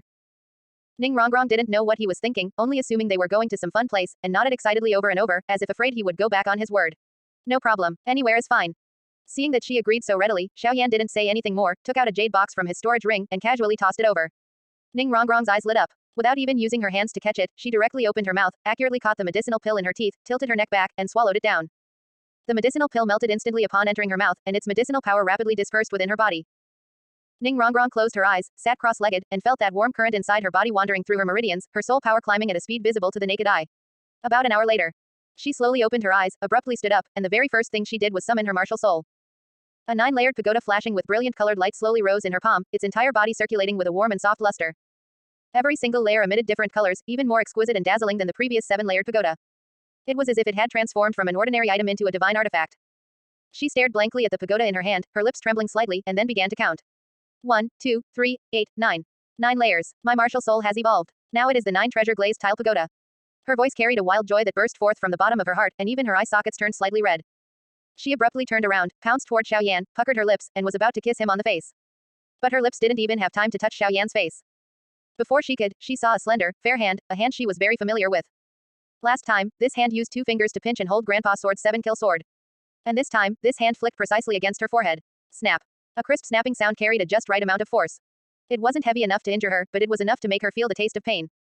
Ning Rongrong's actions froze instantly, clutching her forehead as she stepped back half a step. Physiological tears instantly welled up in her eyes, her voice carrying a weeping tone and grievance. Pain, pain, pain. She raised her head, looking tearfully at the owner of that hand, Kai Lin. Kai Lin withdrew her hand with her expression as usual, not even glancing at her. Ning Rongrong clutched her forehead, tears spinning in her eyes. She wanted to accuse her, but discovered that she didn't dare to speak at all. She sniffed her nose and aggressively retreated into a corner. Seeing this scene, Du Guyan beside them finally couldn't help letting out a PFFT and burst into laughter, her shoulders shaking with laughter, obviously in a fantastic mood. The next day, because both Du Guyan and Ning Rongrong had broken through and needed to acquire soul rings, Xiao Yan and his party set off for the Stardow Great Forest. Passing by a small town, they saw from afar a 2-story small building hotel by the roadside. A faded signboard hung at the entrance. Although it didn't look luxurious, it was clean and tidy. Xiao Yan and the others decided to eat and rest here first, and continue on their journey after filling their stomachs. Several people sat down at a windowside seat in the first floor hall and ordered a table of dishes. Just as the dishes were fully served and they hadn't moved their chopsticks more than a few times, a group of people walked in through the entrance again. At the head was a burly middle-aged man with a rough appearance and a fierce gaze, precisely Shrek Academy's Zhao Wuji. Behind him followed 6 young people. Tang San, Xiao Wu, Dai Mubai, and Ma Hongjun, all 6 of them, not a single one missing. As soon as Dai Mubai entered the door, his gaze swept over like a knife, landing precisely on Ning Rongrong. That gaze carried unconcealed hatred, like a thorn that had been suppressed for a long time, instantly beginning to jet out the moment he saw Ning Rongrong. But immediately afterward, he looked at Xiao Yan sitting opposite Ning Rongrong, the hatred in his eyes growing a bit thicker. In his view, if Xiao Yan hadn't been fanning the flames beside them back then, matters wouldn't have blown up to the point where Sword Du Luo came personally. And he wouldn't have been. Nor would he have turned into his current appearance. Zhao Wuji obviously also noticed Ning Rongrong, Xiao Yan, and the others. But he frowned, reached out to press down on Dai Mubai's shoulder, and lowered his voice. Mubai, hold it in, don't be impulsive. Hearing this, Dai Mubai's chest heaved a few times, and ultimately he forcibly suppressed the anger in his heart. Although he hated, he also understood that Ning Rongrong was not someone he could afford to provoke right now. He gritted his teeth, shifted his gaze away from Xiao Yan, and followed Zhao Wuji inside. Seeing that Dai Mubai had calmed down, Zhao Wuji didn't say anything more, walked up to the counter himself to open a room, gave a few instructions, and then turned to go up to the 2nd floor, leaving the 6 young people to arrange things themselves. Ma Hongjun rubbed his belly, his tone carrying a bit of complaint. Let's eat first before going to rest. After eating Ao's sausages all day long, I am almost feeling nauseous. Dai Mubai originally planned to go straight upstairs to rest so as not to look at what upset him, but hearing Ma Hongjun's words, his footsteps paused for a moment. Hesitating for a moment, he ultimately stayed behind. The 6 people found a table in the corner and sat down. Tang San glanced toward the direction of the 2nd floor and casually asked Ma Hongjun. Do you want to call Teacher Zhao together? Ma Hongjun waved his hand and smiled. No need. The teachers in our academy, although they won't pay any expenses for the students, they also won't accept a single bit of benefit from the students. This is a rule set down by the dean. I think it's pretty good. I just love this unpretentious feeling of our academy. When he said these words, his tone carried a bit of sincere pride. Tang San nodded and didn't say anything more. At this time, Dai Mubai suddenly stretched out his hand, curling his fingers into an orchid gesture, picked up the water cup on the table, and handed it in front of Ma Hongjun, his voice carrying a deliberate gentleness. Hongjun, you've said so much, you must be thirsty, right? Come, drink some water. A layer of goosebumps instantly rose on Ma Hongjun, and the smile on his face froze. He instinctively shrank back a bit, but Dai Mubai had already stuffed the water cup into his hands. When he took the water cup, he even felt Dai Mubai's fingers gently rubbing against the back of his hand. Chapter 88. Ma Hongjun, Boss Dai, don't be like this, I'm scared. Ma Hongjun trembled all over, hurriedly shoving Oscar who was beside him into the middle between himself and Dai Mubai. Then he threw his head back and drank the water in his cup in one gulp, as if he had just finished drinking some kind of poison. He put down the cup, looked at Dai Mubai, and his tone carried a bit of obvious resistance. Boss Dai, I finished the water. Don't be like this in the future, I'm scared. Although I, Fatty, have evil fire that needs to be released, but this person cannot be. He didn't finish the rest of his words because Tang San had already reached out and covered his mouth. But even though he didn't finish, the atmosphere at the dining table had already become subtle. Oscar was squeezed between Dai Mubai and Fatty, right now making a crying face and looking at Ma Hongjun with a resentful expression. It was as if he was saying, what do you mean by pushing me over? Unfortunately, it was already too late for him. Dai Mubai's hand had already rested on his shoulder. As an auxiliary type spirit master, he simply couldn't break free from Dai Mubai's control. He could only sit there with a stiff body, not even daring to move his chopsticks again. Tang San and Xiao Wu had long since been used to this. Ever since Dai Mubai was castrated, his changes were visible to the naked eye. On the first day, he still forced himself to pretend to be a man, but after a few days, feminine behaviors surged up like a tide.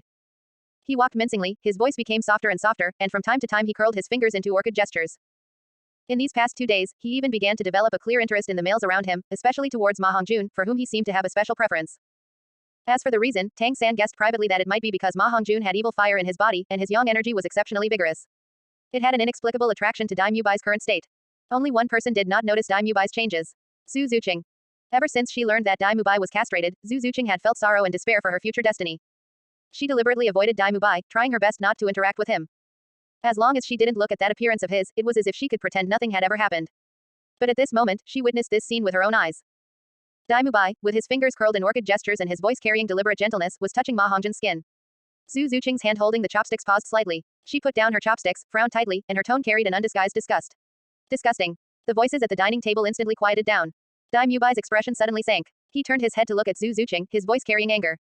Zhu Zuqing, who are you calling disgusting? Say it to me again. His tone sounded like an angry interrogation, but falling into others' ears, it still carried a sissified tune, sounding somewhat like coquettish whining. Zhu Zuqing didn't pay attention to him at all. She simply put down her chopsticks, stood up, and walked toward the stairs without looking back. Dai Mubai sat there, his face turning alternating shades of blue and white. The fingers gripping the edge of the table exerted so much force they turned white, yet he couldn't say a single word. Just at this moment, Ning Rongrong's voice came from diagonally opposite, crisp and loud. Zuqing. Seeing that you were affected by that eunuch Dai and didn't eat much, come over, let's eat together. Without almost any hesitation, Zhu Zuqing walked over to Xiao Yan's table and sat down in the empty seat next to Ning Rongrong. She put down her bowl and chopsticks, picked up her chopsticks, picked up a mouthful of food, and put it into her mouth. Seeing that she really came over, Ning Rongrong wore a satisfied smile on her face and placed food into her bowl again. This is more like it. Eating together with that kind of person is such a loss of appetite. Zhu Zuqing didn't take up the conversation, only giving a low, mn, as a response. But in her heart, she was very clear that with this sit-down of hers, it basically meant completely detaching herself from that small clique of Shrek Academy. Wanting to blend back in later on would probably be difficult. But she no longer cared. Dai Mubai had long since disappointed her to the extreme, and after being castrated, not only did he fail to pull himself together, but instead he degenerated willingly, becoming more and more unbearable. She was even considering when to just quit Shrek Academy altogether. Hearing Ning Rongrong's words, eunuch Dai Mubai's complexion instantly turned liberish, and he abruptly stood up. Pointing his finger at Ning Rongrong. Ning Rongrong, you. But the moment the word, you, left his mouth, the lesson from last time flooded into his mind like a tide. It was as if Sword Duluo's fierce 7-kill sword was still hanging right in front of his throat, forcing him to swallow back the rest of his words.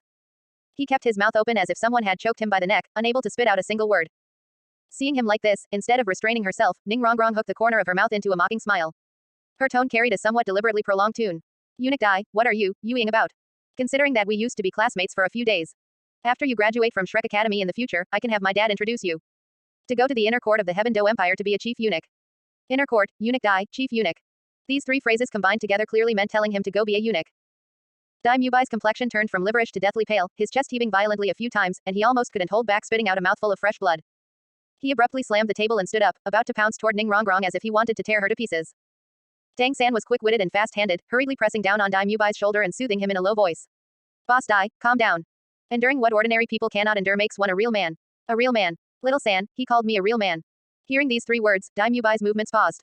Ever since losing a man's symbol, this was the kind of talk he loved hearing the most. He took a deep breath, forcibly suppressing the anger in his heart, and sat back down. His gaze landed on Tang San's face, suddenly feeling that Tang San looked so handsome and so reliable. He couldn't help looking at Tang San, his tone carrying a rare gentleness. Little San, thank you. I'll listen to you. Being stared at like this by him, Tang San suddenly felt a chill rise up his back, and he subconsciously shrank back a bit. At this moment, a certain 100,000-year-old rabbit, which was Xiao Wu, was glaring at Dai Mubai with an extremely unkind gaze. Clearly feeling threatened. Tang San inwardly regretted why he had spoken up to persuade Dai Mubai just now. Now it was good, he seemed to have been targeted by Dai Mubai. The dining table fell into silence. Oscar lowered his head and pretended to shovel rice, while Xiao Wu glared at Dai Mubai with a vigilant expression. As for Ma Hongjun, he shrank into his chair, wishing he could make himself a little smaller to lower his presence. Just at this moment, another group of people walked in through the hotel entrance. 7 or 8 young people wearing uniform academy attire, both male and female. At the lead was a youth with refined facial features and an arrogant disposition. As soon as they entered, they occupied a long table near the middle, sitting down without a care for others, ordering food, and chatting with moderate voices. Ma Hongjun's small eyes instantly lit up, his gaze locked tightly onto the only young girl amongst that group of people. That young girl had a pretty appearance and an exquisite figure, making her exceptionally eye-catching among a group of male students. Chapter 89, A Soul Master who dares not cause trouble is not a good soul master. Ma Hongjun instinctively wanted to call Dai Mubai over to take a look together. But he suddenly remembered that the current Dai Mubai was no longer interested in women, so he instead nudged Oscar with his elbow. Xiaoao, take a look quickly. That young lady looks quite nice. These guys should be from Kanghui Academy. Oscar gave a glance following his gaze, nodded perfunctorily, and didn't speak much. Dai Mubai was originally still staring at Tang San, but upon hearing Ma Hongjun's voice, he glanced casually at the crowd from Kanghui Academy, let out a cold snort, his tone carrying a bit of contempt and disdain. It's just a tiny Kanghui Academy, what's there to show off about? Neither he nor Ma Hongjun deliberately lowered their voices, making them appear exceptionally clear in this quiet lobby. Hearing this, the crowd from Kanghui Academy turned extremely ugly in complexion. The youth at the head suddenly stood up, about to flare up, but was pulled back by the companion beside him, whispering something. He gritted his teeth and sat back down, but his gaze still stared fiercely at Dai Mubai, obviously holding a grudge. Seeing this scene, Oscar wore an expression of watching a good show, lowering his voice and smiling at Tang San. There's a good show to watch. Tang San gave him a somewhat puzzled look. What good show? Oscar gave a cryptic glance toward Ning Rongrong's side, as if deliberately showing off. You don't know this, but this is a part of our cultivation. Dean Flender has said. A soul master who dares not cause trouble is not a good soul master. As the saying goes, those who dare not cause trouble are mediocre talents.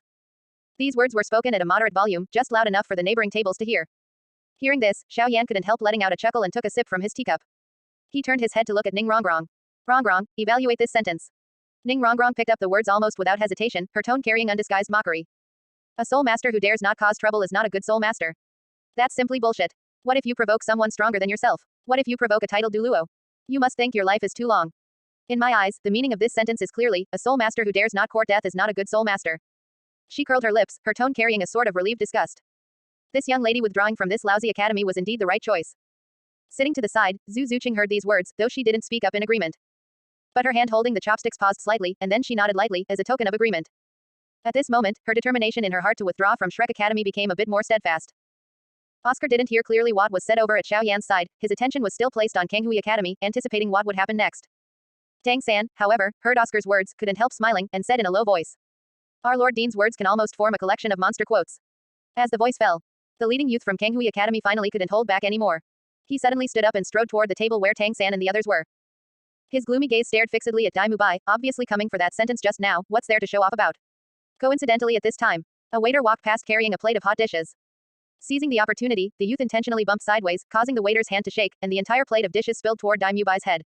Do not waste food. Tang San said with an extremely pretentious look. Saying this, he extended his right hand, steadily catching the plate, gently turning his wrist, and placing the food in the plate back onto the tabletop completely intact. The movement was smooth and flowing, without even a single drop of soup spilling out. Dai Mubai sat there, not even lifting his eyelids from beginning to end. Waiting until Tang San placed the food down, he then slowly stood up. Looking at the Kanghui Academy youth who was stunned in place after Tang San caught the plate, a sneer hooked at the corner of his mouth, and then he threw a punch. The youth hadn't reacted at all before his entire person flew backward upside down. He smashed against the table corner of Kanghui Academy's table, making a dull thud, spitting out a mouthful of fresh blood, and collapsing crookedly onto the ground. Dai Mubai withdrew his fist and looked over there. Sorry my attack was a bit too heavy tilde. At this time, the students of Kanghui Academy could no longer hold back, standing up one after another and glaring angrily at Dai Mubai.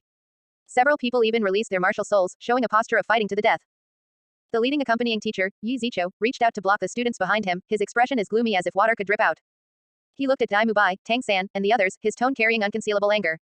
You group of kids, which academy are you from? Dai Mubai tilted his head and retorted. Interrogating our background, you guys aren't worthy yet. Yi Zicho's expression sank completely. He had originally thought that if the other party came from some major sect, he might be able to endure it. After all, having served as the head of the Department of External Affairs for so many years, he knew well that there were some forces he couldn't afford to offend. Yet these few youths before him were only 12 or 13 years old, yet spoke so arrogantly. If he endured any longer, Kanghui Academy's face would be completely lost. What a bunch of arrogant brads. Yi Zichou said coldly. Teach them a lesson for me. The students of Kanghui Academy could no longer restrain themselves. Hearing their teacher speak, they released their martial souls one after another and rushed toward Tang San, Dai Mubai, and the others. But their strength was clearly vastly inferior. Within just a few moves, they were beaten all over the place, lying on the ground wailing incessantly. Seeing this, Yi Zichou's expression became even uglier. He saw clearly that although these few youths were not old, except for Tang San, whose first soul ring was white, the soul rings of the others were all of the optimal ratio, 2 yellows and 1 purple. Moreover, these people's combat experience and coordination clearly far exceeded ordinary peers, clearly not ordinary academy students. He took a deep breath, strongly suppressing the impulse to make a move, and asked in a deep voice. I am Yi Zichou, the head of the Department of External Affairs of Kanghui Academy. Which academy are you from? Ma Hongjun proudly raised his chin, his tone carrying a bit of showy pride. We are from Shrek Academy. Shrek Academy. Yi Zichou searched rapidly through his mind, confirming that he had never heard of this name before. Since it wasn't some major sect, nor any famous major force, he had nothing left to hesitate about. His expression went completely cold, he took a step back, clenched his fists, and a rich wave of soul power surged out from within his body. Black Tortoise, possess. After Yi Zichou's martial soul Black Tortoise possessed him, his entire presence became noticeably steadier, and the protruding shell on his back emitted a heavy luster under the light, resembling a moving shield. Standing at the doorway, he didn't rush to make a move, instead taking a deep breath to suppress his anger. You kids don't know any better, I can understand. Don't run your mouths randomly in the future. Now I give you 2 choices. One is to apologize to us, and the other is to call your teacher out to talk with me. Chapter 90, Yi Zichou, vent your anger if you have any, just don't beat them to death. Although Yi Zichou's tone still carried anger with these words, it could already be considered quite restrained. After all, as the director of the External Affairs Department of Kanghui Academy, he knew very well that fighting a group of children in public would not look good regardless of winning or losing. But Ma Hongjun clearly did not appreciate this gesture. He lifted his chin, his tone carrying an ignorant and brazen arrogance. Just based on you, this old turtle, you still want to see our teacher. Just the few of us are enough to deal with you. Old turtle. These 3 words were like the last straw, completely crushing Yi Zichou's patience. What he hated most in his life was others calling him a turtle. His expression suddenly sank, the anger in his eyes was finally no longer suppressed, and the aura around his body suddenly became sharp. Just at this moment, the person in charge inside the hotel finally couldn't help running over, looking at both sides with a difficult expression, and said repeatedly. Respected spirit masters, I beg you, do not fight inside our small shop. Our shop does small business and cannot afford. Before the hotel manager could finish speaking, Yi Zichou glanced at him, then looked at Ma Hongjun and the others, let out a cold snort, turned around and walked out of the hotel's front door, but his voice came back inside. Good, good, deal with me. Since you have no teacher to teach you, then I will teach you well on behalf of your teacher. Come out. Hearing this, Dai Mubai, Tang San, Ma Hongjun, Xiao Wu, and Oscar exchanged glances, stood up one after another, and followed them out. When walking to the door, Dai Mubai suddenly stopped, turned back to look at Zhu Zuqing who was still sitting at Ning Rongrong's table, his tone complicated yet threatening. Zhu Zuqing, if you fight with us now, in the future you will still. He didn't finish his sentence, but the meaning was already very obvious. But Zhu Zuqing heard these words. Without even turning her head, her voice was as cold as if she were talking to a stranger. Resolve the trouble you caused yourselves. It has nothing to do with me. Dai Mubai's expression changed slightly and was just about to flare up, but Ning Rongrong spoke first, her tone carrying heavy mockery. Imperial eunuch Dai, didn't you guys say that spirit masters who dare not cause trouble are not good spirit masters? Now that you've caused trouble, why are you asking people to help you, you good spirit master? Solve it yourself. Hearing this, Dai Mubai's expression turned green and white alternately, but after all, he dared not flare up at Ning Rongrong. He fiercely glared at Zhu Zuqing, and in the end said nothing, turning around to follow Tang San out of the hotel's front door. On the open space outside the hotel, Yi Zichou was already standing firm, arms crossed, coldly watching the several teenage boys and girls walking out. He didn't waste any more words and directly struck a fighting stance. Tang San quickly made tactical arrangements. Xiao Wu, you are responsible for harassing his flank. Fatty, you look for an opportunity to attack from the rear. Boss Dai, you frontally contain him. Oscar, provide supplies at any time.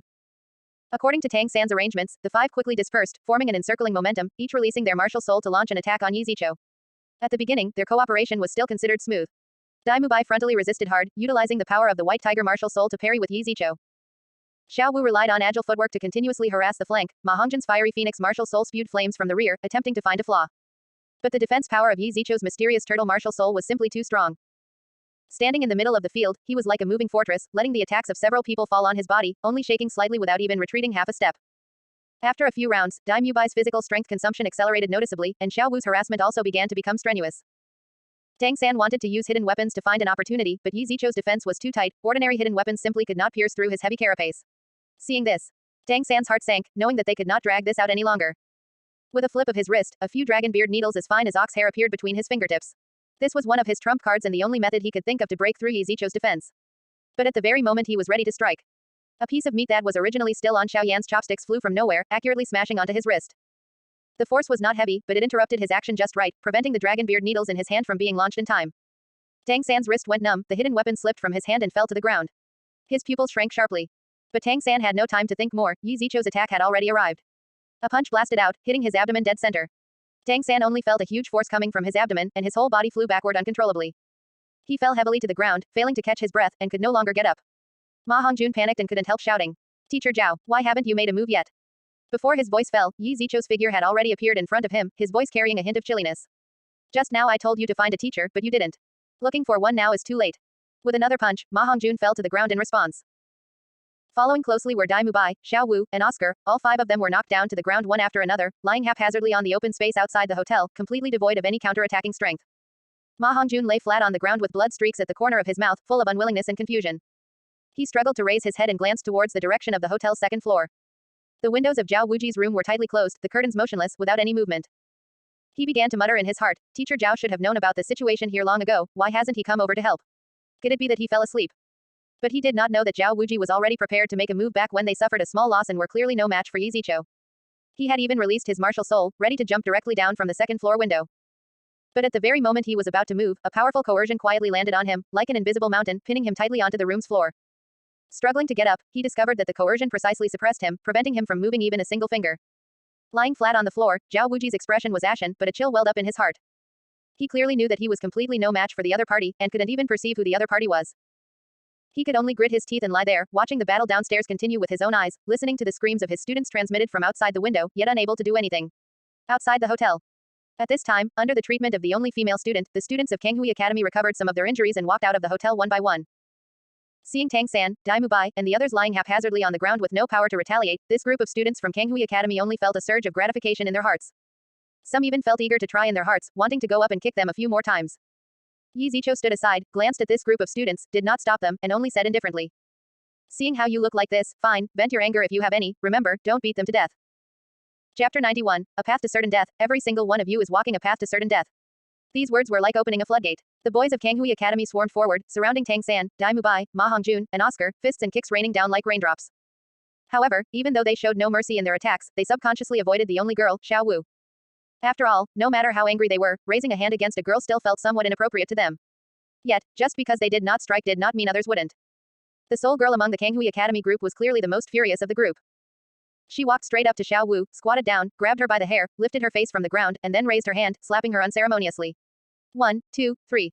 Each blow carried solid force. Xiao Wu's cheeks swelled up with redness at a speed visible to the naked eye, and blood seeped from the corners of her mouth, yet her gaze carried a stubborn fury as she stared dead at the other party.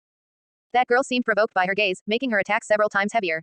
Xiao Wu was beaten so badly that she could barely open her eyes, sharp pains came from multiple places on her body, and she almost failed to control her soul ring from bursting out. After more than 10 minutes, the students of Kanghui Academy finally vented their anger. They straightened their bodies one by one, patted the dust off their hands, and wore satisfied expressions on their faces. The youth at the head walked over to Tang San, who was the only one still conscious, raised his foot, stepped on his face, and ground it down forcefully a few times. Then he lifted his foot, looked down at Tang San's face covered in dust and blood, and a cold sneer curved the corner of his mouth. In the future, when you encounter our Kanghui Academy, stay far away. Otherwise, every time we see you, we'll beat you once. Having said that, he turned around and strode away with the students of Kanghui Academy. Tang San lay prone on the ground, the clear footprint on his face not yet dissipated. He gritted his teeth, anger surging in his eyes, while a flame seemed to burn in his heart. He couldn't speak, but inside his heart, he roared silently. A path to certain death. Every single one of you is walking a path to certain death. His peripheral vision caught a glimpse of Xiao Wu not far away. Her face had completely changed, bruised and swollen to the point where her original appearance was almost unrecognizable. Tang San's heart felt as if it had been fiercely gripped by something, and an unprecedented hatred surged from the bottom of his heart. Xiao Wu, my Xiao Wu. Just at this moment, Zhao Wuji finally felt the coercion on his body disappear. He abruptly climbed up from the ground, having no time to think more, and jumped directly out of the second floor window, landing beside Tang San and the others. He quickly inspected the injuries of several people, discovering that although they were bruised, swollen, and in a wretched state, most were superficial injuries that did not damage muscles and bones, which finally made him breathe a sigh of relief. Not saying a word, he picked them up one by one with each hand, carrying them back to the hotel one by one like picking up little chicks. Until carrying the last 2 people. Tang San and Xiao Wu, he noticed at the stairwell that Zhu Zuqing was slowly walking upstairs with a calm posture, her body completely clean without a single trace of injury. Zhao Wuji's brows suddenly furrowed. He put down Tang San and Xiao Wu, his voice carrying a bit of suppressed anger and interrogation. Zhu Zuqing, we are all from the same academy, we are all classmates. Why didn't you help just now? Zhu Zuqing did not stop her steps, not even turning her head back, her voice as cold as if she were speaking to a stranger. I am a mediocre person, and I don't want to cause trouble. Having said that, her steps did not stop as she continued walking upstairs, quickly disappearing into the stair corner. Zhao Wuji was stunned for a moment, his brain turning around several times before he realized the origin of Zhu Zuqing's words. That was what Oscar had previously recounted from Flender at the dining table. A soul master who dares not cause trouble is not a good soul master, and one who dares not cause trouble is mediocre. She was using their own words to shut him up. Zhao Wuji opened his mouth, wanting to say something, but found that for a moment he couldn't find any words to refute. In the end, he could only take a deep breath, suppress the anger in his heart, turn around to carry Tang San and Xiao Wu back to the room, and then hurried out of the hotel to look for a healing soul master in the town. That night, the town's night was exceptionally quiet, with only a few occasional barks of dogs and chirping of insects coming from afar. Zhao Wuji used both threats and coercion to bring over a healing soul master of over level 30, who was currently treating Tang San, Dai Mubai, and the others in the room. The healing soul master released gentle soul power, dealing with each person's wounds one by one. From time to time, muffled groans and the sound of drawing in cold breaths came from the room. On the other side, Ning Rongrong, who couldn't sleep at night, wore a light pair of pajamas and quietly sneaked out of her room, arriving in front of Zhu Zuqing's door to gently knock twice. The door opened quickly. Zhu Zuqing was also wearing pajamas, with her long hair draped over her shoulders, her expression carrying a bit of sleepiness and surprise. Rongrong, it's so late, what are you doing here? Ning Rongrong didn't stand on ceremony either. While squeezing into the room, her tone carried a hint of spoiled coquettishness. Zuqing, I can't sleep, I wanted to find you to chat. Zhu Zuqing closed the door, followed her to the bedside to sit down, braced her hands on the edge of the bed, and looked at her doubtfully. Chat about what? Ning Rongrong sat down by the bed, but her gaze involuntarily drifted towards Zhu Zuqing's chest, her eyes carrying undisguised envy and curiosity. She hesitated for a moment, but ultimately couldn't help speaking up, her tone carrying a cautious kind of anticipation.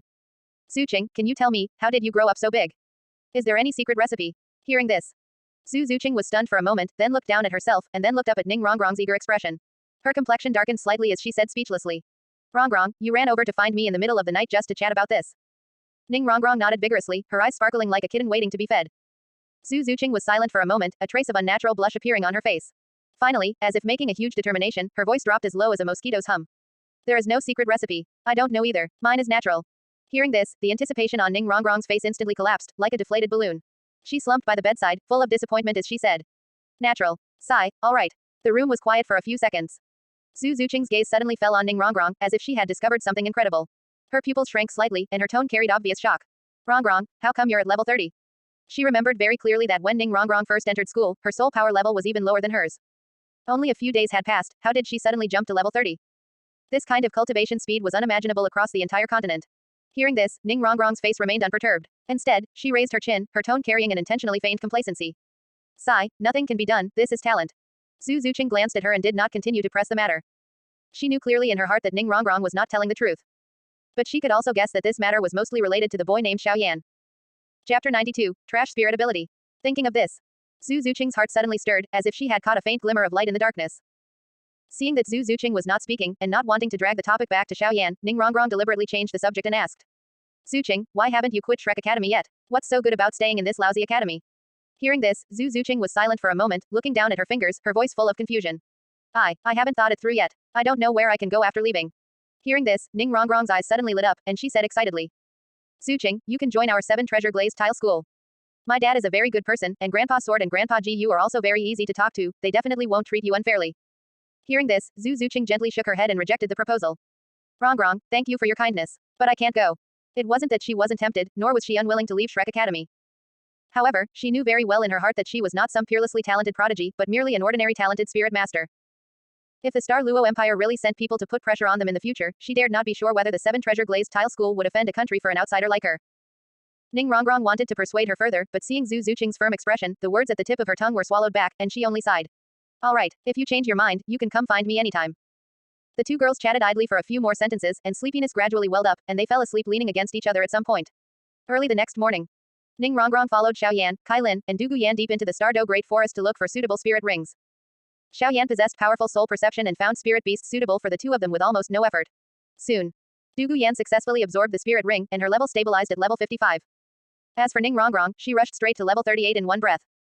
After Ning Rongrong and Du Guyan absorbed their spirit rings, the group walked towards the outer perimeter of the Stardow Great Forest. Coincidentally, they happened to run into the group from Shrek Academy. At this moment, Oscar had just finished absorbing the spirit ring of the Phoenix Coxcomb Snake and was standing in the middle of the crowd, with undisguised smugness on his face. The crowd from Shrek surrounded him, eagerly and noisily asking what his spirit ability was. Oscar cleared his throat, put his hands on his hips, and spoke with a tone of impending show-off. Old man has a mushroom sausage. As soon as the chant came out, the Shrek crowd was stunned at first, and then couldn't help laughing out loud. Ma Hongjun laughed the most exaggeratedly, holding his belly and slapping his thighs directly. Ha ha ha, Xiaoao, your spirit chant is too much. Hearing this, Oscar's face flushed slightly, but then he stubbornly raised his chin with smugness, obviously very confident in the effect of this spirit ability. Zhao Wuji didn't laugh, he frowned and asked, all right, stop laughing everyone. Xiaoao, what is the function of the mushroom sausage? Oscar was about to speak, but out of the corner of his eye, he caught sight of Ning Rongrong walking from not far away. His back instantly straightened even more, and his voice raised by an octave. It's flight. Hearing the word flight, Ma Hongjin's laughter came to an abrupt stop, and Tang San, Dai Mubai, and Xiao Wu all showed surprised expressions. Flight-type spirit abilities were extremely rare existences in the Spirit Master world. But Oscar immediately added another sentence, but it can only last for 1 minute. Hearing this, Ma Hongjun couldn't help speaking again, his tone carrying a bit of disappointment. Only 1 minute. What the hell is the use of 1 minute? Oscar couldn't keep a straight face, especially in front of Ning Rongrong, so he hurriedly explained, 1 minute is a bit short, but what if we fly at the speed of the phoenix coxcomb snake? As soon as these words came out, Tang San and the others' attitudes changed immediately. The speed of the phoenix coxcomb snake was famously fast among spirit beasts, even if it was only for 1 minute, it was enough to turn the tide of battle at a critical moment.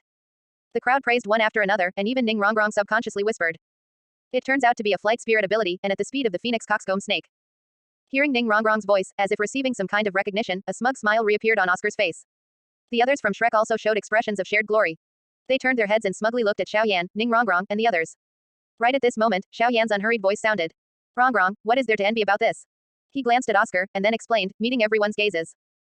It sounds good to fly at the speed of the phoenix coxcomb snake, but that's only because your current spirit power level is low that you think the phoenix coxcomb snake's flying speed is fast. Not to mention that after a spirit master reaches a high level, they can fly on their own. By then, this spirit ability will be completely useless, wasting a spirit ring slot for nothing, and it's not as practical as an enhancement spirit ability. Hearing this, Ning Rongrong nodded almost immediately, her tone carrying a bit of agreement. That's true. Hearing this, Oscar's complexion instantly turned exceptionally ugly. He had just been immersed in the joy of obtaining a powerful spirit ability, but at this moment, a few words from Xiao Yan made it sound like he had picked up useless garbage. He opened his mouth to retort, but found that he simply couldn't find a reason to refute. Because deep down in his heart at this moment, he also felt that what Xiao Yan said was right. Tang San, Dai Mubai, Ma Hongjun, and the others didn't look too good either, but none of them spoke out to refute. Because they also understood the same reasoning. Xiao Yan did not linger. After finishing speaking, he led Ning Rongrong and Du Guyan to continue walking towards the outside of the forest. But just as their front feet left, a huge commotion came from behind. The earth trembled violently, trees fell over, and a terrifying sense of oppression came from deep within the forest. A giant ape as huge as a mountain strode out from the woods, each step causing the ground to shake endlessly. Ning Rongrong looked back, her pupils shrinking sharply. It's the 100,000-year spirit beast, Titan giant ape. It seems to be over by Zuching's side. Recognizing the movement of that giant ape, she instantly became anxious, turned her head to look at Kai Lin, her tone carrying a plea. Sister Kai Lin, could you please save Zuching? Xiao Yan spoke a step earlier, his tone calm. No need to save her, that monkey won't hurt people. It's here to look for someone. Ning Rongrong was stunned for a moment. Look for someone. Look for who? Xiao Yan glanced in the direction of the giant ape in the distance, his tone calm, looking for that old rabbit. Ning Rongrong reacted extremely quickly and understood almost instantly. Old rabbit, you mean Xiao Wu? What is the Titan giant ape looking for Xiao Wu for? Could it be that it knows Xiao Wu? Her voice grew softer and softer, and then, as if she suddenly figured something out, her eyes widened abruptly. That's right. Could it be that Xiao Wu is a 100,000-year transformed spirit beast? Xiao Yan nodded. That's right. Chapter 93. Dai Mubai, Xiao Yan, I want you to become just like me. Ning Rongrong was stunned for a few seconds before slowly snapping back to her senses, saying with sudden realization. No wonder Grandpa Sword suddenly wanted to make a move on Xiao Wu last time. So that was why. She patted her chest, glanced again at the Titan giant ape in the distance that had already stopped in front of the Shrek Academy crowd, and said. Fortunately, this young lady quit this lousy academy early on. As expected of this academy, besides Zhu Zuching, there isn't a single normal person, and now there is even a 100,000-year transformed soul beast mixed inside. When Xiao Yan and his party returned to the Rose Hotel in Swotuo City, they happened to run into Yi Lingling in the lobby. Dressed in white with a cold and aloof temperament, she walked straight over upon seeing Du Guyan, her tone concise and clear. Yan Yan, teacher Qin Ming asked me to call you back to the team. The royal fighting team has training scheduled for tonight. Hearing this, a trace of reluctance flashed across Du Guyan's face, but she still nodded and turned to look at Xiao Yan. Xiao Yan, I'll go back first. I'll look for you after the training ends. She paused and added. Right, you said you had something to tell my grandpa, I'll send him a message as soon as I get back. Xiao Yan nodded. All right. Du Guyan did not hesitate any longer, glanced at him once more, and left the hotel together with Yi Lingling. Standing aside and seeing Du Guyan leave, Ning Rongrong felt somewhat unable to hold back in her heart. She leaned closer to Xiao Yan, her tone carrying a hint of excitement and eagerness. Brother Xiao Yan, I have to go back to the 7 Treasure Glazed Tile School as well. If my dad and Grandpa Sword find out that my martial soul has evolved, they will definitely be overjoyed. Xiao Yan glanced at her. Go ahead. Ning Rongrong chuckled, waved at him, turned around, and scampered out in a flash, her steps much lighter than usual. The hotel lobby quieted down. Xiao Yan and Kai Lin each returned to their rooms. A few days later. On the street outside Swotuo City, the group from Shrek Academy was undergoing Yu Xiaogong's special training. Yu Xiaogong stood by the roadside with his arms crossed, coldly watching several students running with baskets of stones on their backs, occasionally speaking up to offer some guidance. Tang San, Dai Mubai, and Zhu Zuching each carried a large back basket filled with heavy stones, weighing them down and making their steps heavy. Oscar is a supplementary type soul master, with the weakest physique, running at the very back. Tang San and Dai Mubai, seeing him struggle, actively shared some of the stones in his basket. Ma Hongjun also helped even out some for him, and the relationships among several of them looked somewhat more harmonious than before. Only Zhu Zuqing had no one to help her share the burden.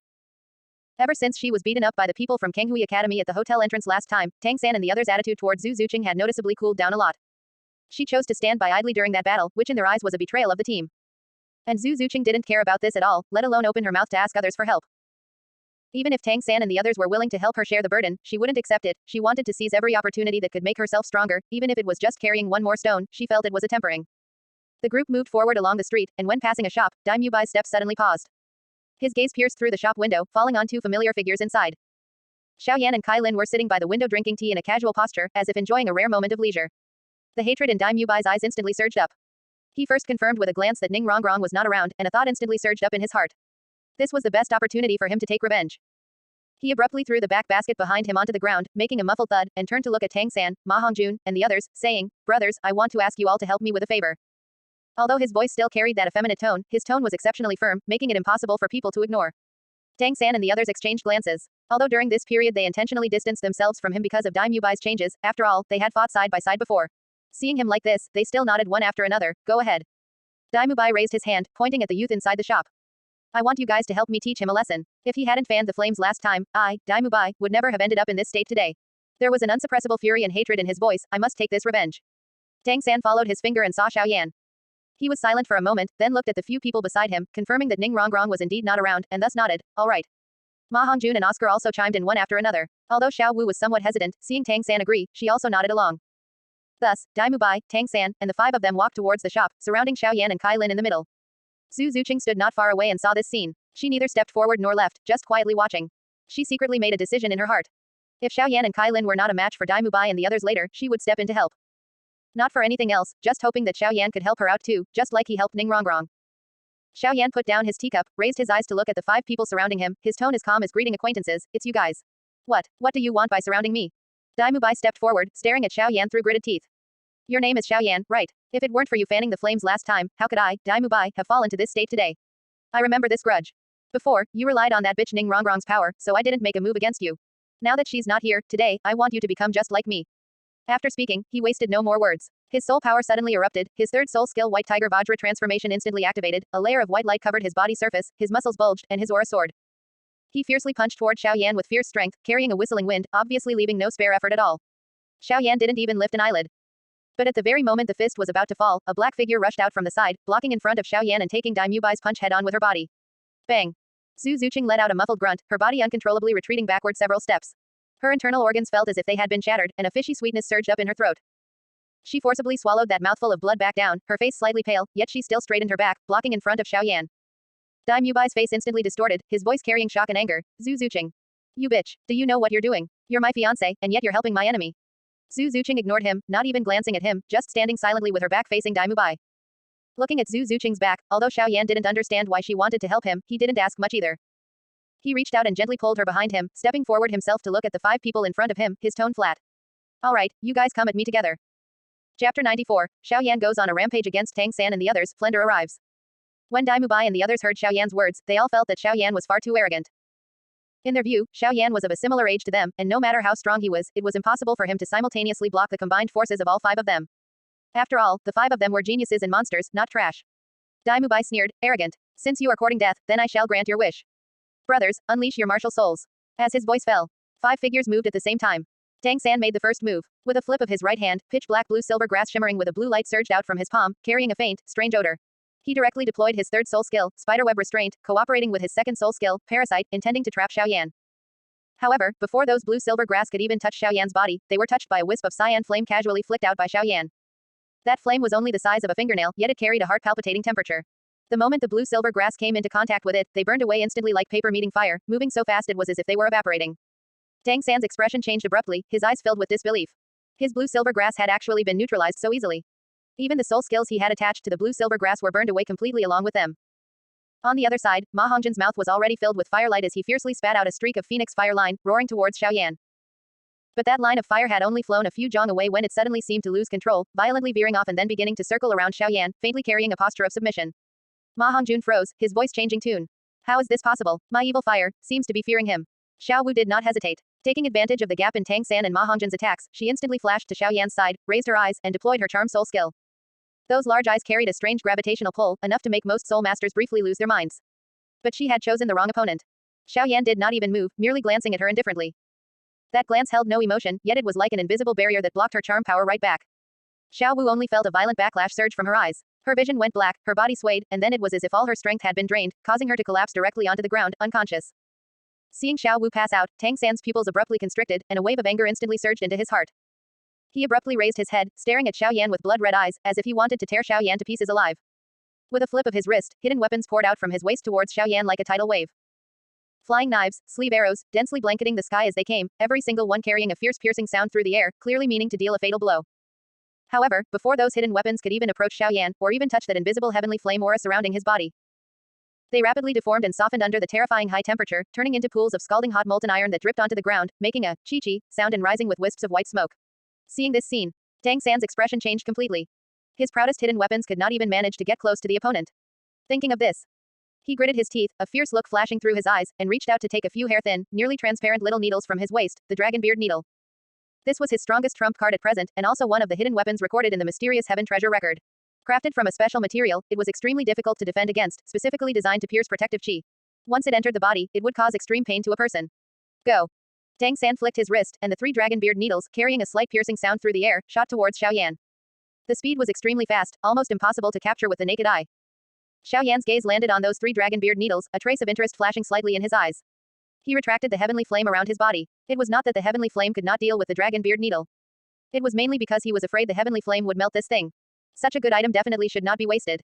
Return it to you. After saying that, he opened his right hand and waved it forward gently. A strong gale surged from his palm, acting like an invisible wall that forcefully blew the 3 dragon beard needles to reverse their direction.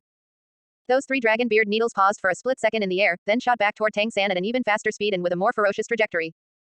Tang San's pupils violently constricted, thinking to himself that it was bad, and instinctively deployed the ghost shadow perplexing track wanting to dodge. But his speed was simply too slow in front of Xiao Yan.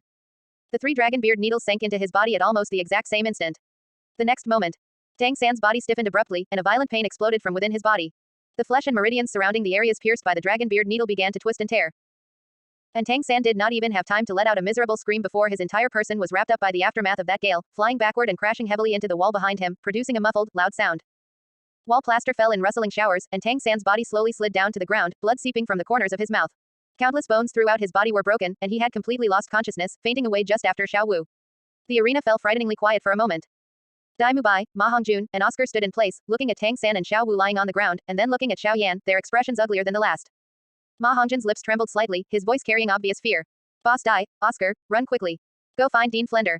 But before his voice had even faded, Xiao Yan's figure had already disappeared from where he stood. The next instant, the 3 of them felt a sharp pain coming from their abdomens, as if they had been heavily slammed by a wild bull. Their bodies bent down uncontrollably, kneeling on the ground while clutching their stomachs. Countless ribs in their chest cavities were broken, and the intense pain made even breathing difficult for them, forcing them to let out muffled, wretched cries. Xiao Yan slowly walked toward Dai Mubai, who was closest to him, raised his foot, and stepped on his back, pressing his entire body flat onto the ground. Dai Mubai struggled, wanting to stand up, but that foot on his back felt like a mountain pressing down, making it impossible for him to even twitch. Xiao Yan then delivered another kick, sending Dai Mubai flipping a few times in the air before he crashed heavily onto the ground facing the sky. He raised his foot, aimed at Dai Mubai's knee, and was just about to step down. Stop. A voice suppressing anger came from the sky. Xiao Yan did not raise his head, he could tell that this was Flender's voice. But he did not stop his foot, stepping down directly instead. Crack. A crisp sound of bones cracking rang out, and Dai Mubai let out a miserable, piercing scream. A layer of cold sweat instantly seeped from his forehead as his entire body curled up into a ball, rolling on the ground while hugging his knees, in so much pain he was almost about to faint. Flender descended from the sky, his expression so gloomy it looked like water could drip out of it. His gaze swept across the 5 people lying on the ground. Tang San and Xiao Wu had passed out, Dai Mubai was hugging his knees and screaming, and Ma Hongjun and Oscar were curled up on the ground clutching their chests. Chapter 95, Flender defeated, Tang Hao attacks. Looking at the miserable state of his Shrek Academy students, his fists clenched tightly with a cracking sound, his voice carrying an uncontainable fury. Did you not hear me tell you to stop? Hearing this, Xiao Yan only then slowly raised his head, glanced at him, and said in a calm tone. My hands haven't moved at all. What I moved were my feet. Hearing these words, Flender's expression became even uglier.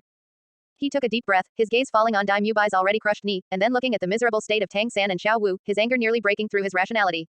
He stared fixedly at Xiao Yan, speaking through gritted teeth. At such a young age, your methods are actually so vicious. Today, if you don't give me an explanation, don't even think about leaving this place. Ha ha ha, an explanation.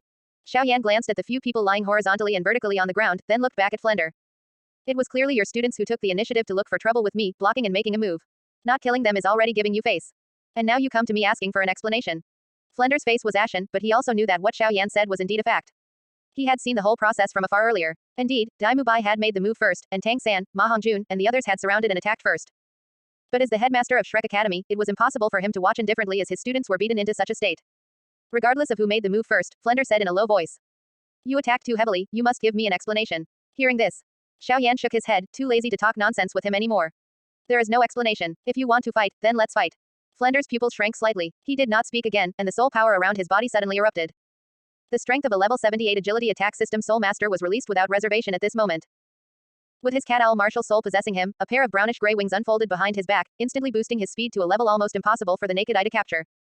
His figure flashed, turning into a residual image as he swept past Xiao Yan's side, simultaneously extending his claws to grab at Xiao Yan's shoulders. This claw strike was fierce and precise, carrying a howling wind. However, Xiao Yan only slightly turned his body, not even moving his steps, making Flender's attack miss completely. His body seemed to have grown eyes, precisely dodging every single one of Flender's attacks, his movements as leisurely as if he were taking a walk. Flender's expression became increasingly grave. His speed had already been pushed to the limit, yet he still couldn't even touch the corner of Xiao Yan's clothes. This Yu's movement technique was eerie and composed, as if he could prejudge all his actions. Is that it? Xiao Yan turned his head and glanced at him. At this moment, while Flender was incomparably shocked that Xiao Yan was actually so strong, he knew clearly in his heart that he had probably kicked an iron plate today. After all, the speed he was so proud of was like a joke in front of this youth. The intention to retreat had already sprouted in his heart. Thinking of this, Flender's mind stirred, and without hesitation, he unleashed his martial soul true body. Afterwards, his figure suddenly grew taller, the cat owl wings behind his back abruptly unfolding as he swooped down towards Tang San and Xiao Wu on the ground. His speed was extremely fast, grabbing Tang San's collar in a flash and lifting him up, then flapping his wings to fly away into the distance. But his figure had just risen into midair, not yet having time to adjust his direction, when his vision suddenly blurred. A figure had appeared in front of him without him knowing when. All he saw was Xiao Yan had a pair of intertwined red and blue wings unfurled behind his back, hovering in front of him, looking down at him with a calm expression, as if looking at a prey making meaningless struggles. Flender's pupils shrank violently, the shock on his face almost overflowing. He completely failed to see how Xiao Yan appeared in front of him, that speed was more than twice as fast as his. But at this time, he didn't even have time to make any reaction before Xiao Yan's fist had already arrived. Bang! Xiao Yan's fist accurately landed on Flender's chest, the force neither too big nor too small, yet enough to scatter his condensed soul power and smash his body down from the air. Tang San slipped out of Flender's hands, and the two of them fell simultaneously. Flender heavily smashed onto the ground, his back colliding with the ground and producing a dull sound, dust flying everywhere. Flender climbed up from the ground in a sorry state, patting the dust and gravel off his body, his expression turning alternately green and white. Although he did not know why Xiao Yan could be so powerful at this age, he knew that the youth before him was definitely not someone he could deal with. Thinking of this, he swallowed hard, backing down extremely fast. It is my students' fault. But you have already given them a profound enough lesson, how about letting us leave? As he spoke, he secretly clenched his fists, already calculating in his heart that if Xiao Yan continued to make a move, he could only fight for his life, taking one down with him if possible. However, the moment he was prepared to fight to the death, a furious explosion suddenly came from the sky, sounding like a startled thunder. Brat, daring to harm my son, you're looking for death. As the voice fell, a figure descended from the sky, carrying a heavy sense of oppression like a mountain, landing with a bang in the center of the field. A robust middle-aged man wearing tattered black robes had a stern expression, his eyes burning with unsuppressible fury.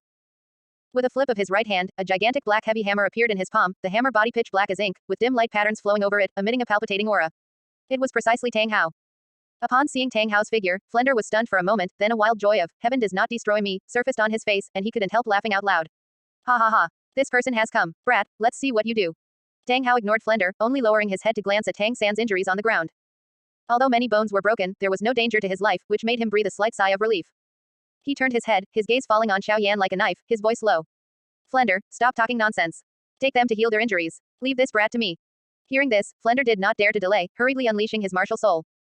Quickly lifting Tang San, Xiao Wu, Dai Mubai, and the others one by one, his figure flashed and he sped off into the distance, quickly disappearing at the end of the street. Xiao Yan stood in place, watching Flender leave without stopping him. Tang Hao was not in a hurry to make a move, instead looking Xiao Yan up and down before slowly speaking. Brat, I have to admit, you are the youth with the best talent I have ever seen. I'm very curious, what method did you use to easily defeat a soul saint at such a young age without even using your martial soul? Speaking to this point, he paused, his tone carrying a bit of regret. Unfortunately, as of today, it all ends here. Xiao Yan was too lazy to talk nonsense with Tang Hao, not even giving him a proper look, and simply turned his head to say in Kai Lin's direction. Kai Lin, beat him up. After saying that, he also sent a voice transmission to Kai Lin, instructing. Be careful with your attacks, don't kill him right away, just injure him and beat him away will do. I promised Ai Yin to leave Tang Hao's life to her. Chapter 96 Tang Hao, this is impossible, how could my clear sky hammer be crushed barehanded by someone? Hearing Xiao Yan's words, Kai Lin raised her foot and walked toward Tang Hao. Listening to the crisp footsteps, Tang Hao only then noticed Kai Lin's existence. He had previously kept his attention on Xiao Yan, thinking that Kai Lin was merely Xiao Yan's follower or companion, although she was stunningly beautiful, he hadn't paid her much mind. But as Kai Lin walked toward him, his brows involuntarily furrowed. He instinctively felt that this woman seemed somewhat abnormal. Tang Hao looked at Kai Lin with undisguised killing intent in his eyes. He gripped his clear sky hammer tightly, his voice low and stern. Woman, since you are throwing away your life for nothing, then I will grant your wish. As his voice fell, he stopped talking nonsense. The clear sky true body erupted instantly, and the clear sky hammer in his hand suddenly expanded, transforming into an incomparably huge black hammer, carrying the heavy coercion of a mountain as it fiercely smashed down toward Kai Lin. That was precisely the ultimate skill of the clear sky sect. Chaotic wind cloak hammer technique. Hammer after hammer, the force of each hammer was stacking, becoming heavier and faster. However, facing the gigantic clear sky hammer, Kai Lin merely gently raised one hand. That action looked extremely casual, as if she were catching a falling leaf. Bang! A muffled, loud sound. The moment the hammer body landed on her palm, it produced a dull resonant sound, air currents scattered, kicking up a circle of dust. Yet Kai Lin's hand didn't move at all, and she didn't even step back half a step, steadily catching the clear sky hammer that Tang Hao had smashed down with all his might just like that. Seeing this, Tang Hao's pupils shrank violently, and an unprecedented shock surged in his heart. He had no time to think more as the second hammer followed closely behind. Heavier and faster than the first hammer, carrying stacked force and an even more violent oppressive feeling. But Kai Lin maintained that casual posture, raised her other hand as well, and steadily caught it once again. Her body still didn't move at all, and even her breathing didn't disorder by the slightest bit. This time, Tang Hao's expression changed completely. He knew he had underestimated this woman. He let out a low roar, wanting to retract the clear sky hammer and prepare to swing the third hammer. But he suddenly discovered that the clear sky hammer actually couldn't move. As if firmly fixed by something, no matter how he urged his soul power, he couldn't pull it back from Kai Lin's hand. Right at this moment, Kai Lin exerted a slight force with her hand. In Tang Hao's shocked gaze, dense cracks began to appear on the body of the clear sky hammer. Those cracks spread rapidly like a spiderweb, diffusing from the center of the hammer body toward the surroundings, making crisp shattering sounds of crack, crack. Then, with a bang, it shattered. The entire clear sky hammer turned into countless black fragments in Kai Lin's hands, then dissipated into the air, turning into specks of light that scattered into nothingness. The martial soul was forcibly disintegrated. Tang Hao's body shook violently, and a mouthful of fresh blood surged up from his throat. With his martial soul being crushed raw, he suffered a strong backlash, his internal organs feeling as if they had been heavily struck by something, and his complexion instantly turned pale. Yet at this moment, he couldn't care about the pain brought by the backlash, only a single thought echoed wildly in his mind. How is this possible? Tang Hao's voice was hoarse and trembling, as if even he couldn't believe everything happening before his eyes. The clear sky hammer is the #1 tool martial soul in the world. How could it be crushed by someone? He stared fixedly at Kai Lin, the woman before him still looked as casual as just now, not even using any soul skills or martial soul, and simply crushed his clear sky hammer with her bare hands. This kind of shock was far more intense than the shock brought by any power. The clear sky hammer that he had cultivated for most of his life and always took pride in was actually crushed barehanded by a woman. At this time, a trace of madness flashed across Tang Hao's eyes.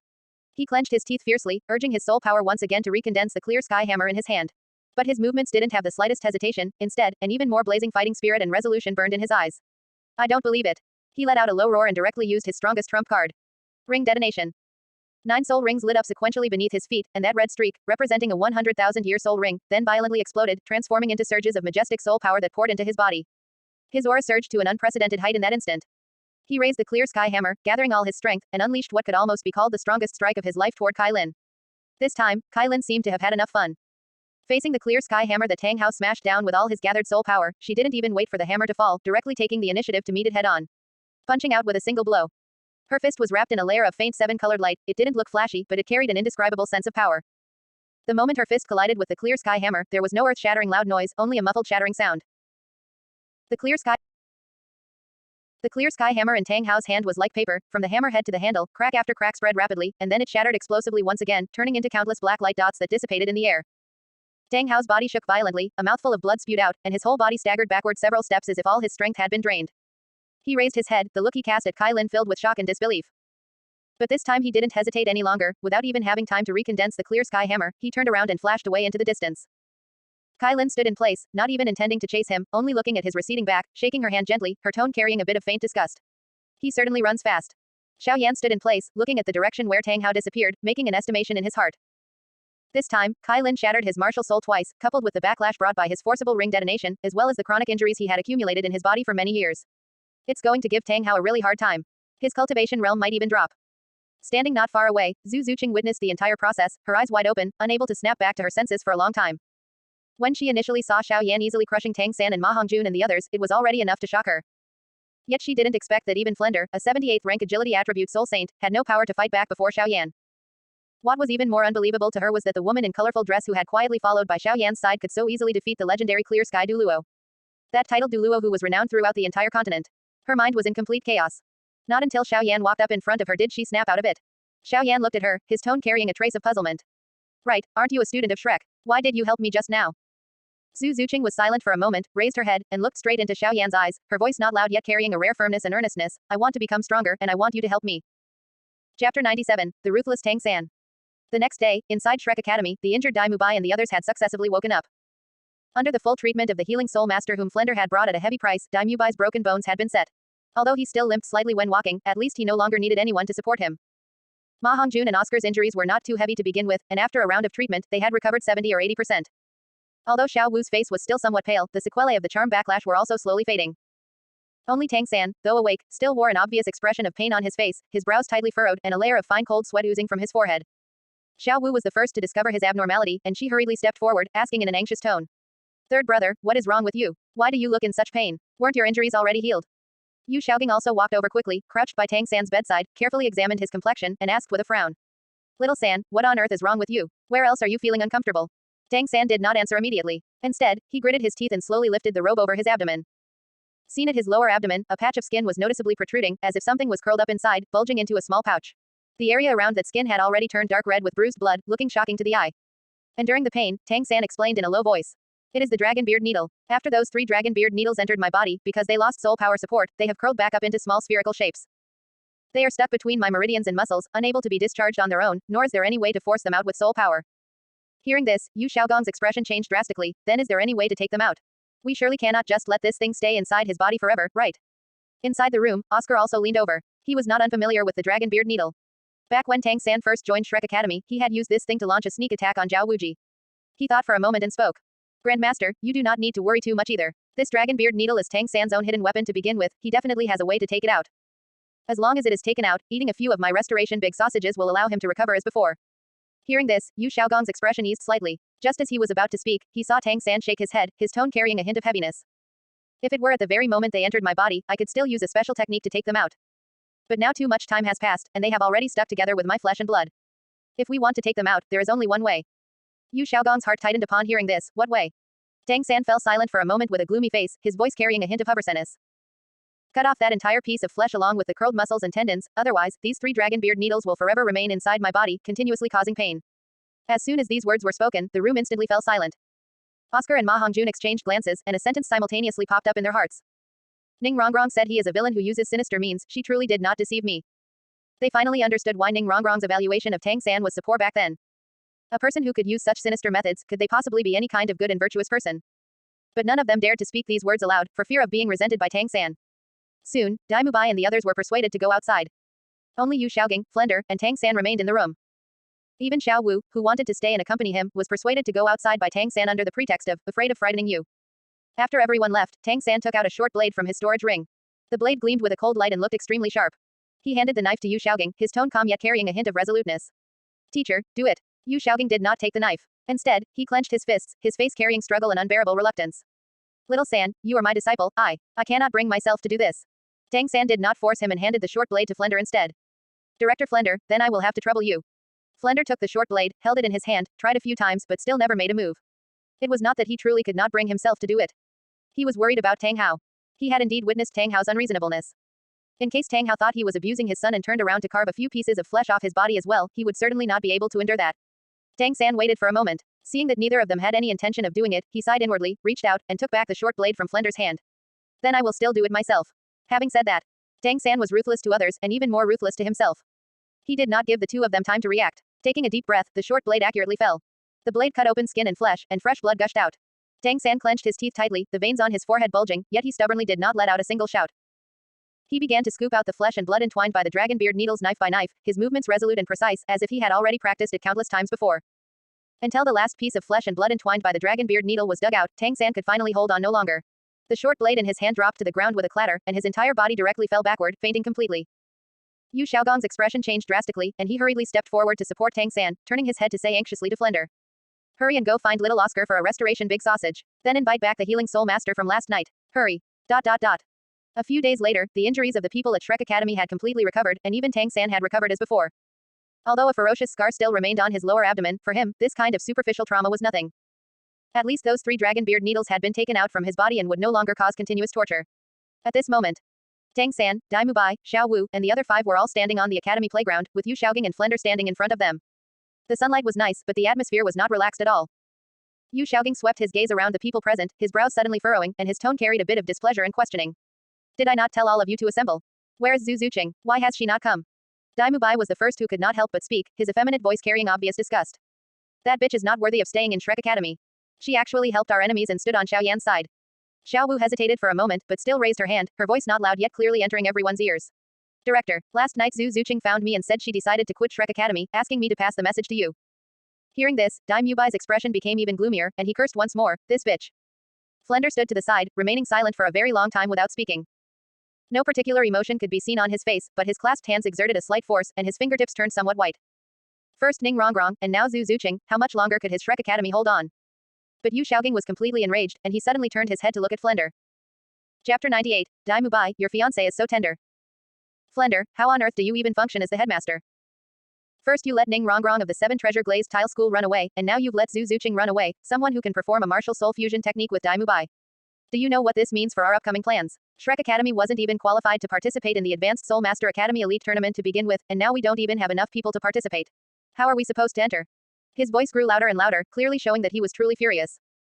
The reason he reacted so strongly was because ever since he arrived at Shrek Academy and heard about what happened with Ning Rongrong, he had already mapped out a complete plan in his mind. As long as he coaxed Ning Rongrong back to rejoin Shrek Academy, and then used his disciple Tang San within this team as the core, he would personally lead the team to participate in the elite tournament. By the time, as long as the team achieved decent results, he, Yu Xiaogang, would undoubtedly make a name for himself. He would completely shake off the name of being trash and become a true master. But now, Ning Rongrong was gone, and Zhu Zuqing was gone too. His plan had completely vanished like soap bubbles. Where on earth could they find two geniuses as suitable as Ning Rongrong and Zhu Zuqing to join Shrek Academy now? Ma Hongjun and Oscar stood to the side, feeling somewhat uncomfortable in their hearts as they heard Yu Xiaogang lecture Flender so unceremoniously. Among the students of Shrek Academy, those two had the deepest feelings for Flender. Although Flender was usually stingy and loved taking small advantages, he was completely sincere toward the two of them. Now that an outsider was pointing fingers at their headmaster like this, they naturally felt unhappy inside. However, constrained by the presence of Tang San, no one dared to show it. After being given a severe tongue lashing by Yu Xiaogang, Flender not only didn't get angry, but instead wore his usual smiling face. It was as if he was already used to this kind of scene. He rubbed his hands together, his tone carrying a hint of ingratiating ease. Xiaogang, don't be angry. You know that compared to you, I'm not good at teaching students. Now that you're here, I can rest easy leaving these children for you to nurture. Looking at him like this, Yu Xiaogang suppressed his anger a bit, but his expression remained heavy. He remained silent for a moment, let out a long sigh, and spoke with a hint of helplessness. The top priority right now is to quickly find two students with decent aptitudes to rejoin Shrek Academy and form a complete team. Then hurry up and cultivate tacit understanding and coordination between them. On this day, Zhu Zuqing was cultivating the Do technique taught to her by Xiao Yan alone in an open clearing. Her figure was like a streak of black lightning, shuttling rapidly across the clearing. Every time she swung her claws, it carried a fierce and sharp gale, leaving deep claw marks on the ground. Her movements were much smoother than before, and her speed had also noticeably improved. This was all thanks to a profound tier intermediate Do technique given to her by Xiao Yan, the rift-splitting claw, and the medicinal pills that aided cultivation. She knew how much Xiao Yan had helped her, so she practiced with exceptional seriousness. Meanwhile, Xiao Yan was sitting on a large rock not far away, holding a fishing rod. The fishing line hung down into a small stream in front of him, and his expression was as leisurely as if he were on vacation. After a while, Xiao Yan felt the fishing rod sink slightly. He casually lifted the rod, and a long-absent system prompt suddenly rang out in his mind. Congratulations to the host for fishing out the method for signing a servant contract. The person bound will become the host's servant and shall never betray for all eternity. Xiao Yan was slightly stunned, and then a smile curled the corners of his lips. A servant contract, it's quite an interesting thing. He put away the fishing rod and decided to go try out whether this contract was useful.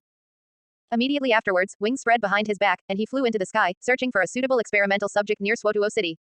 Not long after, he noticed a stealthy figure. A middle-aged man with a lewd face and a lean, emaciated figure was hiding in an alley, peeping at young women passing by. It was Buell from the original work. Xiao Yan used almost no effort to subdue Buell with overwhelming strength, and then forcibly completed the signing according to the newly acquired contract method. Only after the contract was successfully signed did Buell belatedly realize his own changes. He froze for a moment, and then, as if guided by some power, he involuntarily knelt to the ground and kowtowed respectfully toward Xiao Yan. Buell, greets master. Xiao Yan ignored him, waved his hand to tell him to follow, then put away his wings and walked towards the direction where Zhu Zuqing was cultivating. As soon as he returned to the vicinity of the clearing, he saw that Dai Mubai had appeared there at some point, standing in front of Zhu Zuqing with a gloomy expression, angrily cursing.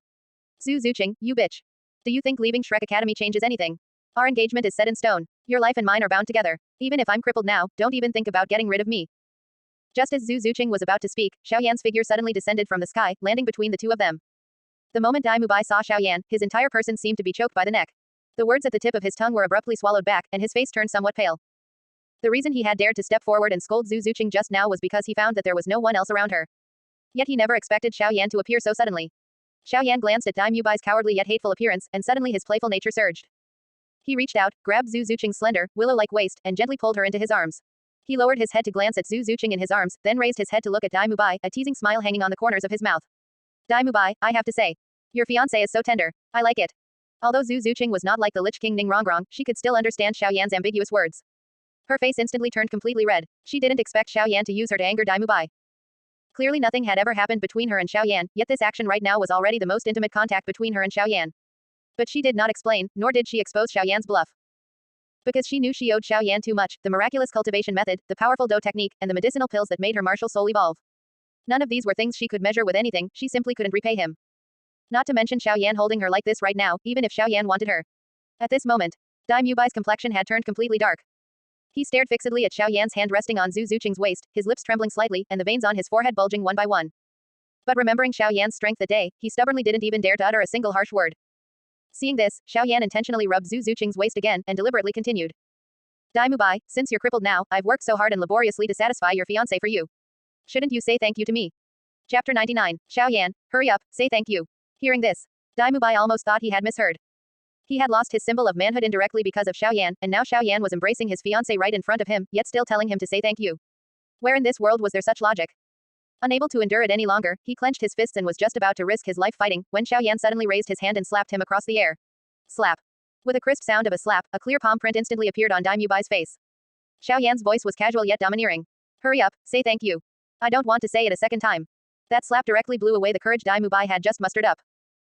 Holding his face, he lowered his head in humiliation, his voice squeezed out from between his teeth with a suppressed grievance that was on the verge of breaking. Thank. His voice was as soft as a mosquito's hum. Xiao Yan said with dissatisfaction, louder, I didn't hear it. Dai Mubai abruptly raised his head and almost roared out. Thank you. After roaring, his entire body seemed to have been drained of all strength. He lowered his head and turned to leave. But the moment he took a step forward, Xiao Yan's voice came from behind him again. Wait, did I tell you to leave? Dai Mubai froze, turned around, his voice carrying unsuppressible anger. Xiao Yan, what else do you want? Don't push people too far. Xiao Yan ignored him and instead turned his head to look at Zhu Zuqing beside him, his tone carrying a hint of scrutiny. How is your progress with the sky-rending claw? Hearing this, Zhu Zuqing didn't expect Xiao Yan to suddenly ask her. She was slightly stunned, then nodded. I've only just grasped the basics. Xiao Yan raised his hand, gently patted her little bottom, and said. That's perfect. Go on, fight Dai Mubai and test your results. I only give you 5 minutes. If you cannot defeat him within 5 minutes, there will be a punishment. Patched by his hand, Zhu Zuqing trembled slightly, her face blushing a few shades more. However, she didn't say much else, simply nodding and quickly adjusting her state. Her gaze fell on Dai Mubai, her exquisite and flawless cheeks filled with seriousness. Hearing this, Dai Mubai couldn't quite believe his ears. Xiao Yan, I admit I am not your match, but you're making Zhu Zuqing fight me. He looked at Zhu Zuqing, then back at Xiao Yan, his tone carrying a bit of uncertainty. Are you sure you won't interfere? Xiao Yan nodded. I won't. A trace of joy flashed across Dai Mubai's eyes. He looked at Zhu Zuqing, instantly unleashing his martial soul as the phantom of a white tiger emerged behind him. Zhu Zuqing, oh Zhu Zuqing, do you think that being with Xiao Yan means you've climbed up a high branch? Now it seems he just wanted to play with you. Now that he's tired of playing with you, didn't he just cast you aside? Telling you to fight me, isn't that sending you to your death? Zhu Zuqing let out a cold snort, too lazy to talk nonsense with him, and her netherworld civet martial soul also manifested. Her martial soul had undergone massive changes. Compared to before, the netherworld civet phantom behind her had become much more solid, pitch black like ink all over. Most eye-catching of all, a pair of black wings had grown on the back of the netherworld civet, resembling wings born from the darkness and exuding a chilling aura. Seeing the 3 soul rings beneath her feet and noting the changes in her martial soul, Dai Mubai's pupils suddenly constricted. What's going on with your martial soul, and how are you already at rank 38? Zhu Zuqing did not answer his question. With a flash of her figure, she took the initiative to attack. Her speed was shockingly fast, leaving behind an afterimage almost right where she stood. Shocked in his heart, Dai Mubai hastily activated his white tiger Vajra transformation. Yet even so, he still couldn't see Zhu Zuqing's movements at all. Zhu Zuqing seemed to have transformed into a true shadow, constantly shuttling and attacking around him. Streak after streak of claw marks appeared on Dai Mubai's body, every single one deep enough to see the bone and dripping with blood. He attempted to counterattack but couldn't even touch the corner of Zhu Zuqing's clothes. Zhu Zuqing's speed was much faster than before, and her claw attacks were even sharper and more precise. For the final strike, Zhu Zuqing swung both claws simultaneously, and 2 crescent-shaped black claw lights crisscrossed across Dai Mubai's chest. Dai Mubai was directly blasted flying, crashing heavily onto the ground. He struggled to get up, only to find that there wasn't a single intact spot left on his entire body, making it impossible even to stand. Lying prone on the ground, he continuously repeated a single sentence.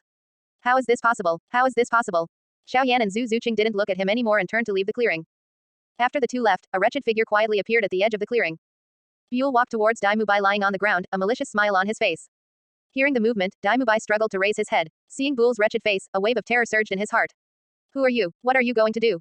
I have soul gold coins, take them all, hurry and leave this place. Buell chuckled maliciously, reaching out to pat Dai Mubai's face, his voice carrying a spine-chilling wretchedness. Remember, this lord's name is Buell. No need for your reminder, rest assured, I will naturally take the money. But right now, the most important thing is you. Dai Mubai's face turned ashen. Me. Buell didn't answer and directly started tearing at Dai Mubai's clothes. Then, as if discovering something, he reached out to rub Dai Mubai's golden hair and praised. Not bad, you little bastard knew Lord Buell was going to favor you, so you actually went ahead and cut that thing off. This lord likes it. Following that, he smiled even more wretchedly. To reward you, this lord will be a bit gentler later tilde. Dai Mubai's shrill wail echoed across the clearing. No. ... On the other side. Zhu Zuqing had just withdrawn her martial soul and hadn't even had time to catch her breath when Xiao Yan pulled out a pocket watch from his bosom, obtained from who knows which fishing session, lowered his head to take a look, and said. 5 minutes and 2 seconds, your overtime. Zhu Zuqing was slightly startled, opening her mouth as if to say something, only to realize she indeed exceeded the time by 2 seconds. She lowered her head, tentatively probing with a careful voice. Then, what is the punishment? Xiao Yan didn't answer immediately, instead, his gaze fell somewhere behind her. At this moment, Zhu Zuqing had not completely deactivated her martial soul manifestation, and the slender black cat tail behind her was gently swaying. Xiao Yan suddenly reached out and accurately grasped the tail. Meow tilde. Zhu Zuqing let out a short, instinctive gasp, her body trembling violently as if struck by an electric current, almost losing her footing. She turned her head back, her eyes filled with tears, her voice carrying a mix of panic and bashful anger. Don't. Stop. Xiao Yan didn't continue to tease her. He just held the tail, looked at it, then raised his head to look at Zhu Zuqing, asking with curiosity, right, little kitty, I've always been quite curious, is this tail of yours an accessory or real? Chapter 100 Xiao Yan Fishing. Zhu Zuqing blushed and explained in a voice so low it was almost inaudible. When the martial soul is not possessed, it's fake. But after the martial soul possession, it's real. Her voice grew smaller and smaller, and obviously, she found it somewhat difficult to speak of such a question. Only then did Xiao Yan understand why she reacted so intensely, after all, she hadn't released her martial soul possession yet. He let go of her hand and said. Alright, tonight's punishment will be recorded for now. After speaking, he turned and walked toward his residence, with Zhu Zuqing following behind him, lowering her head and trying hard to look at her toes, her face still flushed with an unspent blush. That night, there was no one left in the open space.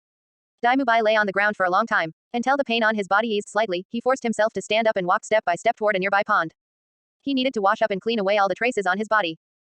He absolutely could not let anyone from Shrek Academy know what happened tonight, otherwise he truly wouldn't have the face to face people again.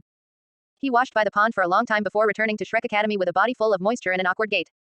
Everyone in the academy was stunned when they saw him looking like this. Ma Hongjun was the first to rush forward, asking with concern. Boss Dai, what happened to you? Why are you hurt so heavily? Who did this? Dai Mubai did not hide this and said with hatred, it is Zhu Zuqing. Hearing this, Tang San frowned, his tone carrying obvious disbelief. Zhu Zuqing, how is this possible? She is only around level 20, and Mubai, you are a soul master of over level 30. How could she hurt you like this? Dai Mubai explained. I don't know what methods she used, but I won't misread it. Her soul power has already broken through to level 38, and her speed is much faster than mine. I simply couldn't see her movements clearly. At this moment, Yu Xiaogang happened to walk over from the side, and upon hearing these words, his brows knitted even tighter. He couldn't help but speak and analyze. Level 38, how is this possible? Did she use some kind of forbidden technique to force her growth? Although that method can briefly enhance strength, it will damage future foundations. In the future, cultivation will be hard to progress even an inch. Dai Mubai shook his head. I feel it doesn't look like it, because her martial soul also evolved. What kind of method to force growth could also make the martial soul evolve along with it? 2 wings have grown on the back of her martial soul, Netherworld Civet. It's just like it has become another higher tier martial soul. Hearing Dai Mubai's words, everyone in their hearts somewhat disbelieved it. Things like martial soul evolution were almost equivalent to legends in the Soul Master world, with very few cases across the entire continent. How could Zhu Zuqing evolve just like that? Although Tang San didn't say anything on the surface, he had already secretly made a decision in his heart. He wanted to go and investigate personally to see what changes had actually happened to Zhu Zuqing. That evening, Tang San executed Ghost Shadow Perplexing Track, silently sneaking near the open space where Zhu Zuqing cultivated, hiding in the shadow of a large tree. He saw Zhu Zuqing practicing a set of strange movements in the open space, her movement technique bizarre and her attacks tricky, completely different from conventional Soul Master combat methods. What Tang San cared about even more was that Zhu Zuqing's aura was steady and her foundation solid, completely unlike she had used any forbidden technique to force her growth. Seeing this, Tang San's brows furrowed tighter and tighter. He couldn't help thinking in his heart, if it wasn't a forbidden technique, then what kind of thing could make a person's martial soul evolve and also elevate so many levels in a short time? He thought rapidly in his mind, and suddenly thought of something. Right, immortal herbs. There were records in the Zhantian Baolu that between heaven and earth there were some peculiar immortal herbs which, after consumption, could wash marrow and cut bones, improve aptitude, and perhaps also cause a qualitative change in a person's martial soul. If Zhu Zuqing really had consumed some kind of immortal herb, then all of this would make sense. To confirm his guess, Tang San let Xiao Wu approach Zhu Zuqing and ask about it in a roundabout way. Yet although Xiao Wu had lived for tens of thousands of years, these tens of thousands of years had all been lived in the body of a rabbit, and her mind was as simple as a blank sheet of paper. She found Zhu Zuqing, and after chatting stammeringly for a few sentences, she directly opened her mouth to ask. Zuqing, you have become so much stronger recently, did you eat some kind of magical grass? Where were those magical grasses found? The moment Zhu Zuqing heard this, she felt something was wrong. She calmly handled it with a few perfunctory remarks without exposing her, and after Xiao Wu left, she immediately told Xiao Yan about this matter. After listening, Xiao Yan's lips slightly curved into a smile, having a guess in his heart. He said to Zhu Zuqing, Zuqing, next time that old rabbit comes to find you, you just pretend to have let it slip and tell her that I have immortal herbs here. He planned to use this matter to fish, to see if Tang San, who naturally carried the gene of theft in his bones, could endure not biting the hook. Over the next few days, Zhu Zuqing cultivated in that open space as usual, as if nothing had ever happened. And Tang San was like a hunter dormant in the shadows, changing his hiding spot every day to observe Zhu Zuqing's every move. He saw Zhu Zuqing's bizarre and fierce attack method, saw the 3 stable soul rings under her feet, and saw the pair of pitch black wings on her back when her martial soul was possessed. At the same time as seeing these scenes, the yearning in Tang San's heart grew stronger and stronger. He even began to imagine, if he could also obtain an immortal herb, would his blue-silver grass also be able to undergo evolution? Would it become tougher and more powerful? Yes, with the magic of the immortal herb, it definitely would. Thinking of this, he returned to Shrek Academy and couldn't wait to find Xiao Wu, wanting Xiao Wu to help him inquire where Zhu Zuqing's immortal herb came from. This day, Xiao Wu came again to the open space where Zhu Zuqing practiced. She scratched her head, looking like she wanted to find a topic but didn't know how to start. After dawdling for a while, she still couldn't help asking. Zuqing, that immortal herb of yours, can you really not tell me where it was found? Zhu Zuqing stopped her movements, glanced at her, and following what Xiao Yan taught her, deliberately revealed a hesitant expression, as if she had let something slip. That immortal herb wasn't found by myself, it was given to me by brother Xiao Yan. He said he still has quite a few on hand. Xiao Wu's eyes instantly lit up.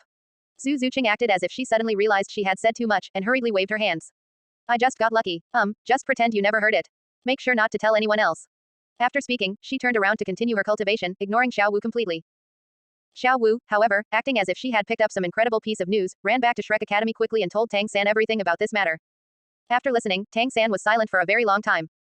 His fingers gently tapped on the desktop, and Zhu Zuqing's words echoed repeatedly in his mind. Brother Xiao Yan still has quite a few immortal herbs on hand. Chapter 101, Tang San's Theft. That night, Tang San could not sleep. Lying on the bed, his eyes were wide open. A single thought tossed and turned in his mind. It was the immortal herbs. He knew that Xiao Yan was strong, so strong that even if he joined forces with Dai Mubai and the others, they would be no match for him, and even Principal Flender was completely defenseless in front of him.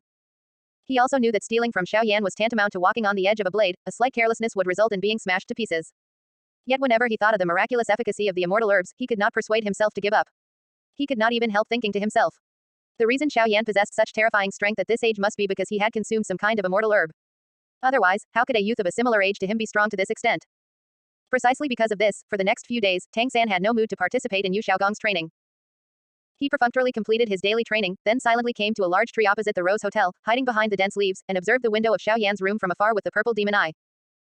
He fancied that he had hidden extremely well and his actions were cautious enough, but what he did not know was that with Xiao Yan's soul perceptual power far exceeding that of ordinary people, his traces had already been discovered long ago. But Xiao Yan did not expose him, nor did he drive him away, he just acted as if he didn't see him. Continuing to sit by the window. At this time, Xiao Yan took out a few immortal herbs that had not yet been refined into medicinal pills from his storage ring, placing them on the table as if admiring them. Tang San's purple demon eye penetrated through the window, clearly seeing the outlines of those immortal herbs. Tang San's breathing suddenly choked, and he almost couldn't help making a sound, unable to stop himself from taking a sharp intake of breath in his heart. It is lovesick red and looking for autumn water dew. He had seen records in the mysterious heaven treasure record and knew that these two kinds of immortal herbs were almost extinct in the outside world, with each one being a priceless treasure. But Xiao Yan did not give him much time to admire them, quickly putting the immortal herbs back into his storage ring. Tang San disappointedly withdrew his gaze, yet his mind became even more firm in his own thoughts. Over the next few days, Tang San found that he simply couldn't find any opportunity to make a move. Those immortal herbs were always kept by Xiao Yan in his storage ring, it was completely impossible for him to forcibly snatch them away. He had to think of other ways. He also had to find helpers. Thinking of this, after returning to Shrek Academy, Tang San tightly closed his room door. Then he called Dai Mubai, Oscar, and Ma Hongjun into his room. He hesitated for a moment, but still did not call Xiao Wu. He didn't want Xiao Wu to see his side planning theft, nor did he want to destroy his image in her heart. After the three of them sat down, Ma Hongjun dozed off and couldn't help asking, Tang San, in the middle of the night, why did you call all of us over? Hearing this, Tang San lowered his voice, telling them everything about the existence of the immortal herbs, Zhu Zuqing's changes, and his observations over these days. The reason Zhu Zuqing was able to improve so much in such a short time, and even evolved her martial soul, is because she consumed the immortal herb given to her by Xiao Yan. He still has many immortal herbs in his hands, I saw it with my own eyes. Hearing this, Dai Mubai's eyes suddenly lit up, and even his breathing became a bit hurried. His hatred for Xiao Yan had never faded, he had only endured in silence due to the gap in strength. If he could obtain the immortal herbs to enhance his strength, the first people he wanted to retaliate against were Xiao Yan and Zhu Zuqing. Ma Hongjun also couldn't help rubbing his hands. Tang San, what you said is true. Are those immortal herbs really that magical? Tang San nodded. They are even more magical than I described. Ma Hongjun swallowed a mouthful of saliva, his eyes flashing with an excited glow. If we can also get our hands on one, wouldn't we also become that strong? Dai Mubai interjected. More than just becoming strong. By then, we must let that fellow surnamed Xiao and that bitch Zhu Zuqing know what it means that a king cannot be insulted. The more they talked, the more excited they became, as if those immortal herbs were already laid out in front of them. At this moment, Oscar's voice interrupted their fantasies. However, how should we obtain those immortal herbs? You all know how powerful Xiao Yan is. His words were like a basin of cold water poured over everyone's heads, and the room instantly quieted down. The few looked at each other, all somewhat silent. Yeah, it's easy to say, but how to get them?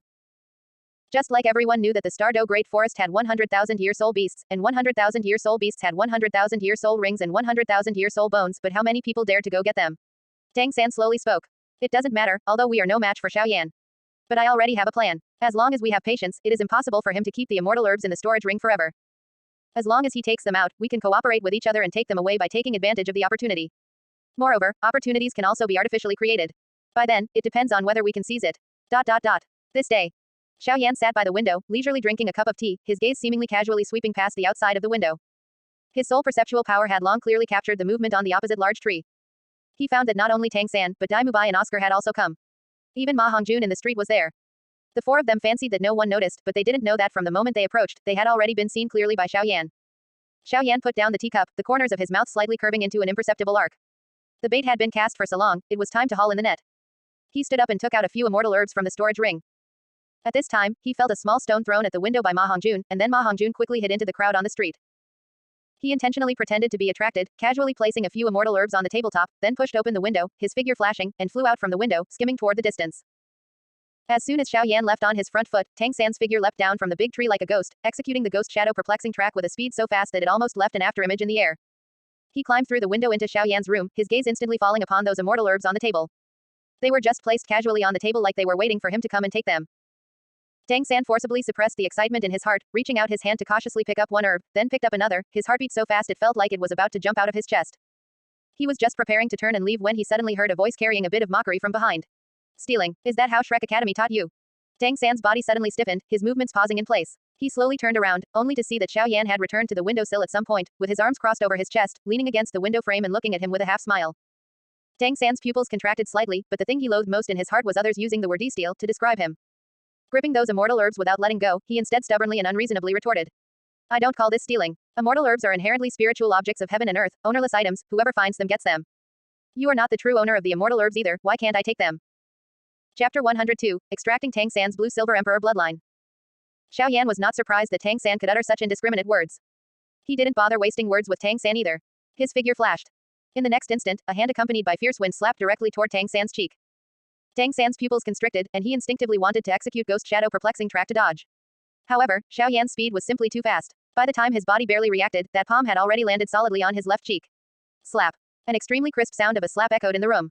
Tang San was sent flying sideways, crashing heavily against the wall before bouncing onto the floor. His head buzzed, and his vision went dark. He struggled to prop himself up, but half of his face swelled up rapidly at a speed visible to the naked eye, and a trickle of blood spilled from the corner of his mouth. His consciousness quickly faded, his eyelids growing as heavy as lead, until he finally fell completely unconscious.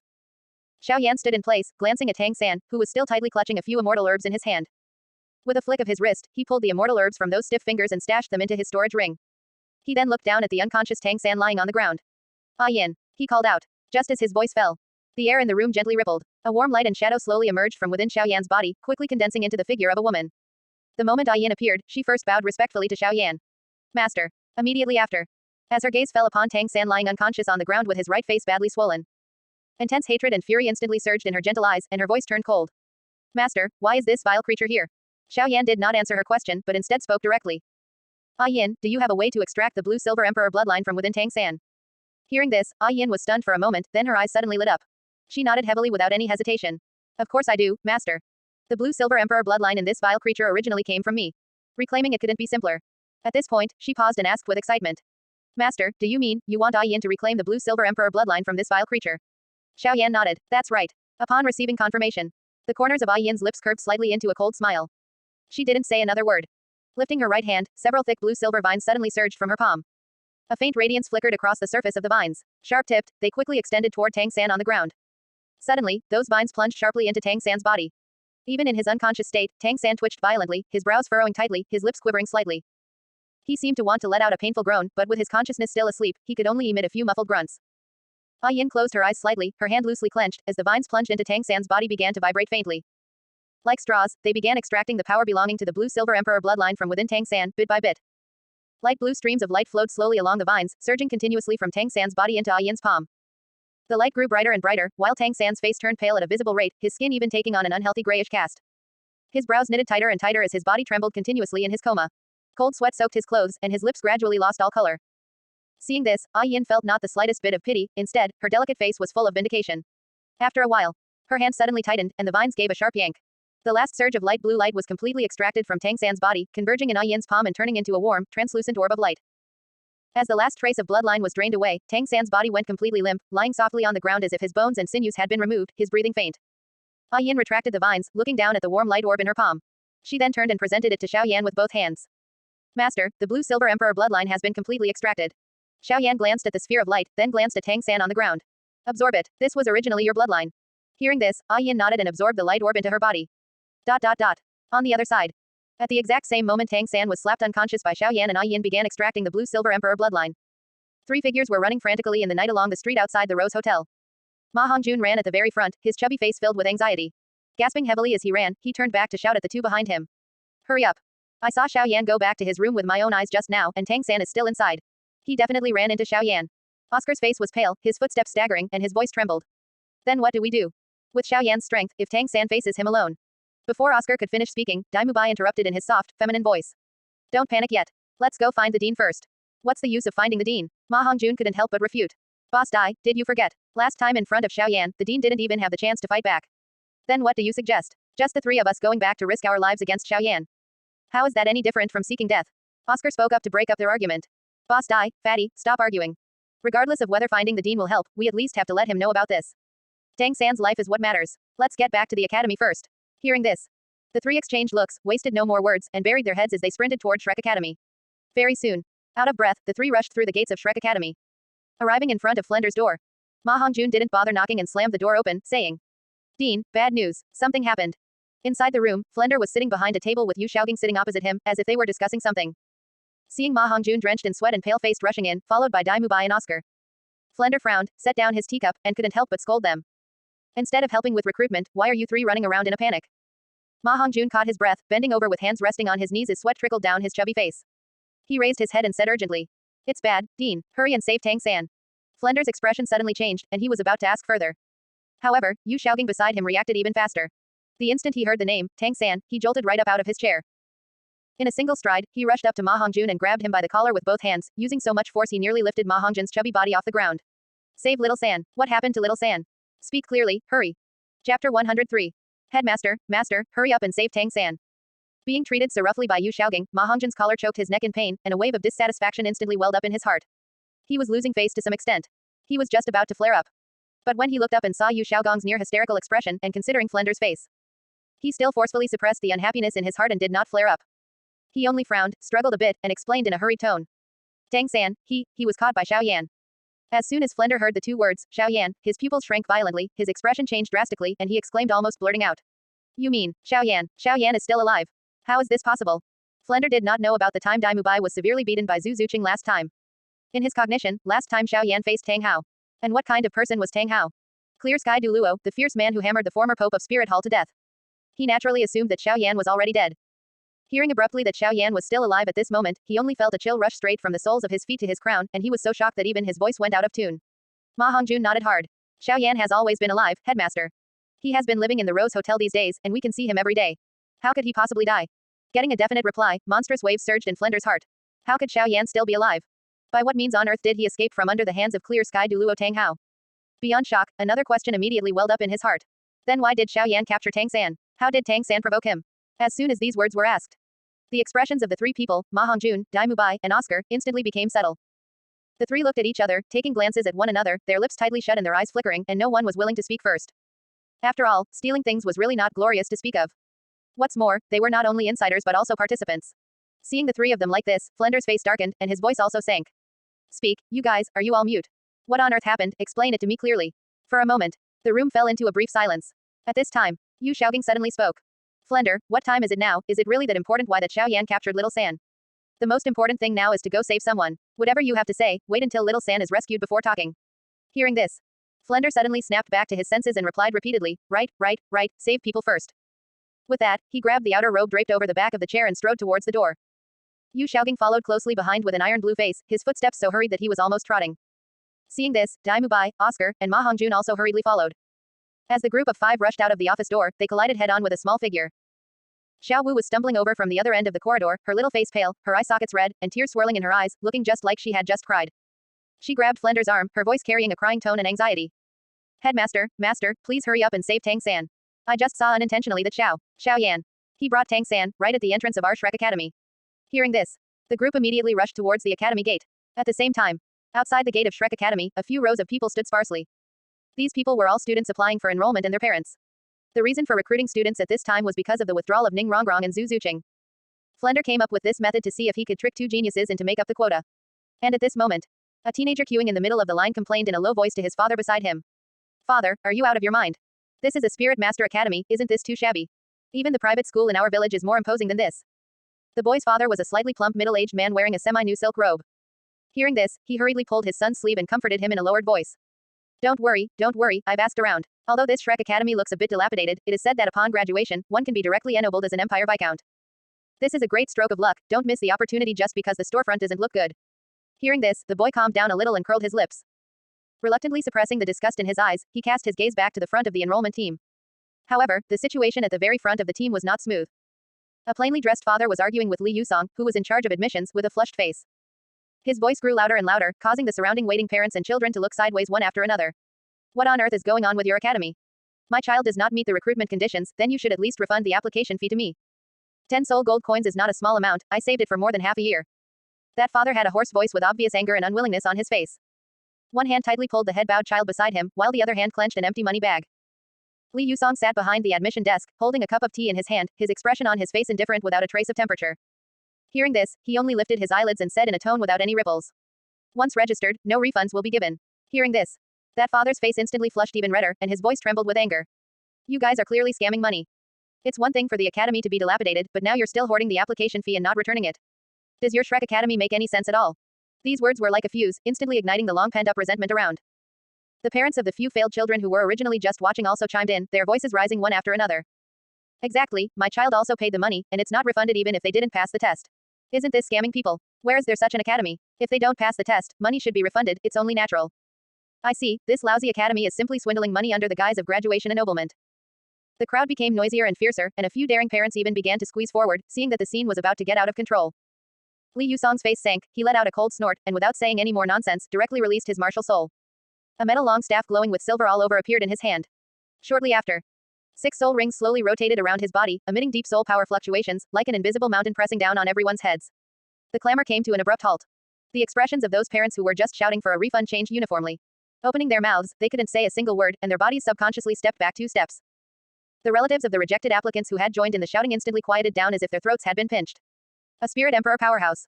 Without a doubt, it was an existence they could not afford to provoke. Just as this group of people intended to consider themselves unlucky and leave with their heads down. The shabby gate of Shrek Academy was violently pushed open from the inside. Chapter 104. In this lifetime, I, Tang San, must never bear the crime of theft again. Flender, Yu Xiaogang, and Dai Mubai's group walked with hurried footsteps and solemn expressions, storming towards the entrance in a bluster. At a glance, it was obvious that some earth-shattering event had occurred. The crowd, who had originally intended to disperse, paused in their tracks. Those parents and students saw this formation put up by Flender and the others. Out of a desire to watch the commotion, they stopped in succession, curiously turning their heads to look over. The few people who were just clamoring for a refund also forgot to leave. Their gazes were unconsciously drawn over, even a few bold ones quietly moved forward a few steps, standing on tiptoe to peer toward the entrance. Yet Flender couldn't bother to pay attention to these onlookers at the moment. The moment he rushed out the door, his gaze fiercely locked onto that familiar figure not far outside. As it turned out, right by his feet, Tang San was silently collapsed on the ground, his complexion as pale as paper and his breath feeble. His entire person was motionless, as if all his spirit and energy had been drained away. The moment Xiao Wu saw Tang San on the ground, tears instantly welled up in her eyes, and she screamed as she rushed forward. Third brother. Flender abruptly reached out to stop her, his gaze locked firmly onto Xiao Yan as his voice turned hoarse and heavy. Xiao Yan, what on earth do you want to do? Hearing this, Xiao Yan burst into loud laughter, his laughter filled with mockery. Ha ha ha. What do I want to do? Flender, why don't you ask your student Tang San what he has done? Today, I came looking for you precisely to demand an explanation. As soon as Xiao Yan said these words, Flender furrowed his brows tightly, his expression as gloomy as if water could drip from it. Just as he was about to open his mouth to question further, he saw Xiao Yan raise his hand without warning and wave it through the air toward Tang San on the ground. An invisible gale swept past, striking precisely across Tang San's already terribly swollen left cheek. Slap. Tang San's entire body was slapped sideways by this force, his head jerking sharply to one side. The pain on his face surged like a tide, crashing against his chaotic consciousness and causing his eyelids to twitch violently a few times. Miraculously, he was forcefully jolted awake from his unconsciousness by this slap. He blankly opened his eyes. His vision was a blur, his ears buzzed, and it took several breaths before his focus gradually returned. The first things to enter his field of vision were Flender's horse face, Xiao Wu's reddened eye sockets, as well as the gazes of teacher, Dai Mubai, and the others. As well as the gazes of the surrounding student parents wearing various robes who were clearly here to enroll. This scene was all too familiar. It was so familiar that a chill abruptly surged up Tang San's spine, and his heartbeat accelerated sharply, almost leaping out of his throat. In his past life at the Tang sect, he was besieged by elders for stealing the mysterious heaven skill, and back then, there was also a circle of people around him.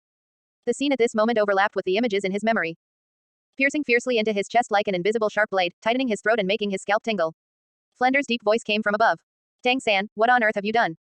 Tang San's lips moved, his gaze sweeping over Xiao Wu's little face and then across the gazes of the surrounding strangers, feeling an unspeakable wave of shame and fear surge into his heart. He opened his mouth, but it felt as though a ball of cotton was stuffed in his throat, and not a single word could be uttered. He simply lowered his head, closed his mouth, and put on an innocent facade of being wronged yet unwilling to argue. Seeing Tang San in this state, Yu Xiaogang felt a pang of heartache and could no longer restrain himself. He abruptly took a step forward and shouted sternly toward Xiao Yan. Let little San go. No matter what little San has done, how can you, at such a young age, act with such ruthlessness? Before he could finish his words, Xiao Yan sneered without even sparing him an extra glance, casually raising his right hand to strike an empty air slap. Slap. Yet another crisp slap rang out. Yu Xiaogang's words were forcefully cut off, and his entire body was slapped staggering to the side. His right cheek swelled up high at a speed visible to the naked eye, and a trace of blood spilled from the corner of his mouth. Flender was quick-eyed and nimble-handed, he hurriedly reached out to support Yu Xiaogang, steadying him by his side. Looking down at Yu Xiaogang's swollen half-face, his heart was filled with both shock and rage. After Yu Xiaogang was supported by him, he trembled all over with anger and seemed to want to say something more, but Flender abruptly reached out to cover his mouth, shook his head vigorously, and lowered his voice to say hurriedly. Say no more, Xiaogang, let's observe the situation first. Yu Xiaogang struggled for a moment, but ultimately held it back, though intense anger burned within those eyes. At this moment, Xiao Yan turned his head sideways, looked at Zhu Zuqing beside him, and said, Zuqing, since Tang San is unwilling to admit it, you come and tell them what Tang San has done. Hearing this, Zhu Zuqing gently nodded and took a step forward from Xiao Yan's side. Beneath the moonlight, her cold yet breathtakingly beautiful face carried an undisguised expression of disgust. Her gaze swept over the Shrek group and finally landed on the lowered head of Tang San. Tang San first used Xiao Wu, making Xiao Wu extract information about the immortal herbs from me. After learning of the existence of the immortal herbs, he sneaked into Brother Xiao Yan's room, attempting to steal them. Fortunately, Brother Xiao Yan discovered it in time and caught him on the spot. As her voice fell, the surrounding area instantly boiled over. Those parents and children who had come to enroll began to discuss animatedly, their voices growing louder and transmitting into the ears of the Shrek group without any concealment. I was wondering what happened, so it turns out the victim of a theft came looking for them. Good thing my child didn't successfully enroll, otherwise, wouldn't they have been taught to be thieves by this lousy academy? HMPH, this lousy academy really runs in the same vein. The academy scams application fees, and the academy's students steal other people's things, are they basically making a living through fraud and swindling? Quote. The harsh words were like sharp needles, piercing one by one into Flender's ears. His expression was ashen, the veins on his forehead twitched slightly, and his fists clenched tightly with cracking sounds, feeling as though he had never been this humiliated in his entire life. He took a deep breath, forcibly suppressing the churning fury in his chest, and turned his head to look at Tang San. Tang San, is what Zhu Zuqing said true? Did you really use Xiao Wu to gather information and also steal Xiao Yan's immortal herb? Tang San abruptly raised his head, his panicked gaze sweeping over those surrounding unfamiliar faces pointing fingers. He then saw Xiao Wu's wide-open eyes filled with utter disbelief. He felt as if he had been stripped of his clothes and thrown out into the public eye. His heart beat violently, and his mind was in complete chaos. The word, theft, had always been a thorn stuck in his heart. In his previous life, he was expelled from the Tang sect for stealing and ultimately perished. In this lifetime, I must never bear the same crime again. Besides, Xiao Yan didn't have any evidence, what right did he have to convict him? Thinking of this, an inexplicable sense of confidence welled up. Tang San gritted his teeth and spoke. Xiao Wu, principal, you must believe me. I really didn't steal. All of this is just Xiao Yan purposely framing me and deliberately retaliating against me. Chapter 105, Tang San kowtows and admits mistake. Tang San spoke righteously, with a hint of grievance in his eyes from being wronged. As if he truly were an innocent victim. The murmurs of the surrounding parents paused slightly, and some began to wear suspicious looks, as if pondering which of the two claims was actually true. However, Xiao Yan seemed to have anticipated that Tang San would say this, chuckled lightly, and slowly clapped his hands. I knew you wouldn't admit it. With that being said, he took out a projection stone emitting a faint glow from his storage ring, gently pinched it between two fingers, and injected a trace of doqi into it. The projection stone suddenly burst into bright light, and immediately a clear light curtain shot out from the stone, unfolding in midair ahead and turning into a huge image screen. In the screen, all the footage of Tang San sneaking into Xiao Yan's room to steal was clearly recorded. Now, clear evidence was laid out before them, making everything Tang San said just now turn into a slap to his own face. One of the youths who hadn't been refunded the application fee spoke loudly and unceremoniously. Wow, this academy is truly disgusting, the students are all thieves. Stealing is stealing, and when someone comes looking for you, you still won't admit it. Now that the evidence is right in front of us, you have nothing more to say, right? Xiao Wu's face turned pale in an instant, and she looked at Tang San's familiar yet unfamiliar face in the light curtain. Her lips trembled slightly, and the tears in her eye sockets could no longer be held back, sliding down her cheeks with a crying tone in her voice. Third brother, you really. She couldn't say the rest of her words, only biting her lower lip hard and staggering back a step. Flender's face had turned black to the extreme, and he turned to look at Tang San, his gaze full of disappointment. Tang San, how could you do such a thing? Hearing these words, Tang San only felt a wave of heat rush straight from the soles of his feet to the top of his head, and all the blood in his body surged to his cheeks at this moment.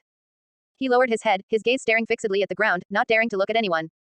He never expected that, having lived another life and gone in circles, he would once again be nailed to the pillar of shame by the two words, theft. He clenched his fists tightly, his nails sinking deep into his palms, but the pain was far less intense than the humiliation in his heart. At this moment, he suddenly longed incomparably for someone to stand up, even if they didn't speak, just standing by his side would make him feel that he wasn't facing all this alone. He subconsciously raised his head, his gaze carrying a trace of entreaty. Looking towards the three people standing not far away. Dai Mubai, Oscar, and Ma Hongjun. The three of them knew. The three of them had also participated. From the initial conspiracy, to scouting, covering, and then tonight's cooperation, they had participated in every step. As long as one of them stood up, even if they just said, I had a part in this matter too. At least Tang San wouldn't have to bear all the reproaches alone, and at least he wouldn't have to face the label of a thief all by himself. However, when his gaze swept over them, all three of them avoided his gaze. Not a single one of the three spoke up. Tang San's heart sank abruptly, and a trace of hatred flashed in his eyes. At this time, Yu Xiaogang walked quickly to Flender's side, leaned into his ear, and spoke in a low, urgent voice. Flender, now is not the time to question little San. Although he is wrong to steal, I will strictly punish him later. But the most urgent task is how to make Xiao Yan let little San off. Flender suddenly snapped back to his senses, his heart tightening, and immediately realized that Yu Xiaogang was right. Therefore, he took a deep breath, suppressed the anger in his heart, turned to Xiao Yan, softened his tone as much as possible, and said, Xiao Yan, Tang San stealing is his fault, we admit this point. What do you plan to do to let him off? Do you want compensation, or? Before he finished speaking, Xiao Yan smiled and waved his hand. Compensation, there's no need for that. Up and down your crappy academy, there really is nothing that catches my eye. Wanting me to let Tang San go is also very simple. He just needs to respectfully kneel down, kowtow 3 times to me, and admit his mistake of stealing with his own mouth. This matter will be considered over. Hearing these words, Flender and Yu Xiaogang exchanged glances, a glimmer flashing in both of their eyes simultaneously. Merely kowtowing and admitting a mistake, although humiliating, it was better than being killed on the spot by Xiao Yan. However, the moment Tang San heard these words, he abruptly raised his head, his eyes bloodshot, his voice turning hoarse due to extreme anger. Impossible. In this life of mine, I, Tang San, kneel to my parents and my teacher, only these 3 people. Now you actually want me to kneel to my own enemy. Even if I, Tang San, were to die, I would absolutely never kneel and admit. Tang San. Flender abruptly interrupted him. Don't be impulsive, now is not the time to act tough. Yu Xiaogang also stepped forward quickly, holding Tang San's shoulders with both hands, his gaze full of anxiety. Little San, endure. As long as the Green Mountains remain, there's no fear of lacking firewood. Surviving is better than anything else. If you go head to head with him now, the only one who will suffer losses is yourself. Tang San's body trembled violently, his fists clenched so hard they made cracking sounds, and his teeth bit down almost to the point of shattering. Just as a fierce battle between heaven and man was waging in his heart, Dai Mubai's soft and gentle voice suddenly came from the side. That's right, Tang San. You once told me that enduring what ordinary people cannot endure makes one a true man. Hearing these words one after another, he closed his eyes. After a long while, he opened his eyes, his face full of distortion and unwillingness. Yet in the end, he slowly knelt down in front of everyone. His knees slammed heavily onto the ground, producing a dull sound. His hands propped against the ground, his 10 fingers turning white from exerting force, and his entire spine arched like a pressed-down shrimp. He lowered his head, his forehead touching the cold ground, his voice hoarse and trembling, squeezed out word by word almost from between his teeth. I, Tang San, stole Xiao Yan's immortal herb. I was wrong. As he finished saying these words, he only felt a fishy sweetness surge up in his throat, almost vomiting out his internal organs. Every word he spoke, he was frantically screaming in his heart. Xiao Yan, you have a way to die. You have a way to die. His fists clenched silently on the ground, his nails breaking and blood seeping out. Finish kowtowing 3 times, then get up. Xiao Yan's voice came from above. Tang San mechanically kowtowed twice more, and every time his forehead slammed into the ground, it felt like it was slamming into his own dignity. After finishing the 3 kowtows, he knelt in place without moving, trembling all over like a sieve. Xiao Yan did not look at him again, but raised his foot and gave a gentle kick. The force was just right, kicking Tang San's entire body forward, sliding out several meters from the ground, rolling right to the feet of Flender and the others. Flender and Yu Xiaogang hurriedly bent down to help Tang San up. Flender handed Tang San over to Yu Xiaogang to support, straightened up, faced Xiao Yan, and said with an iron blue face. Since Tang San has already admitted his mistake, this matter ends here, please leave. Shrek Academy does not welcome you. Chapter 106, Flender exposed. Hearing this, Xiao Yan did not rush to leave, but smiled slightly instead. Look at you, getting impatient again. Before I leave, there is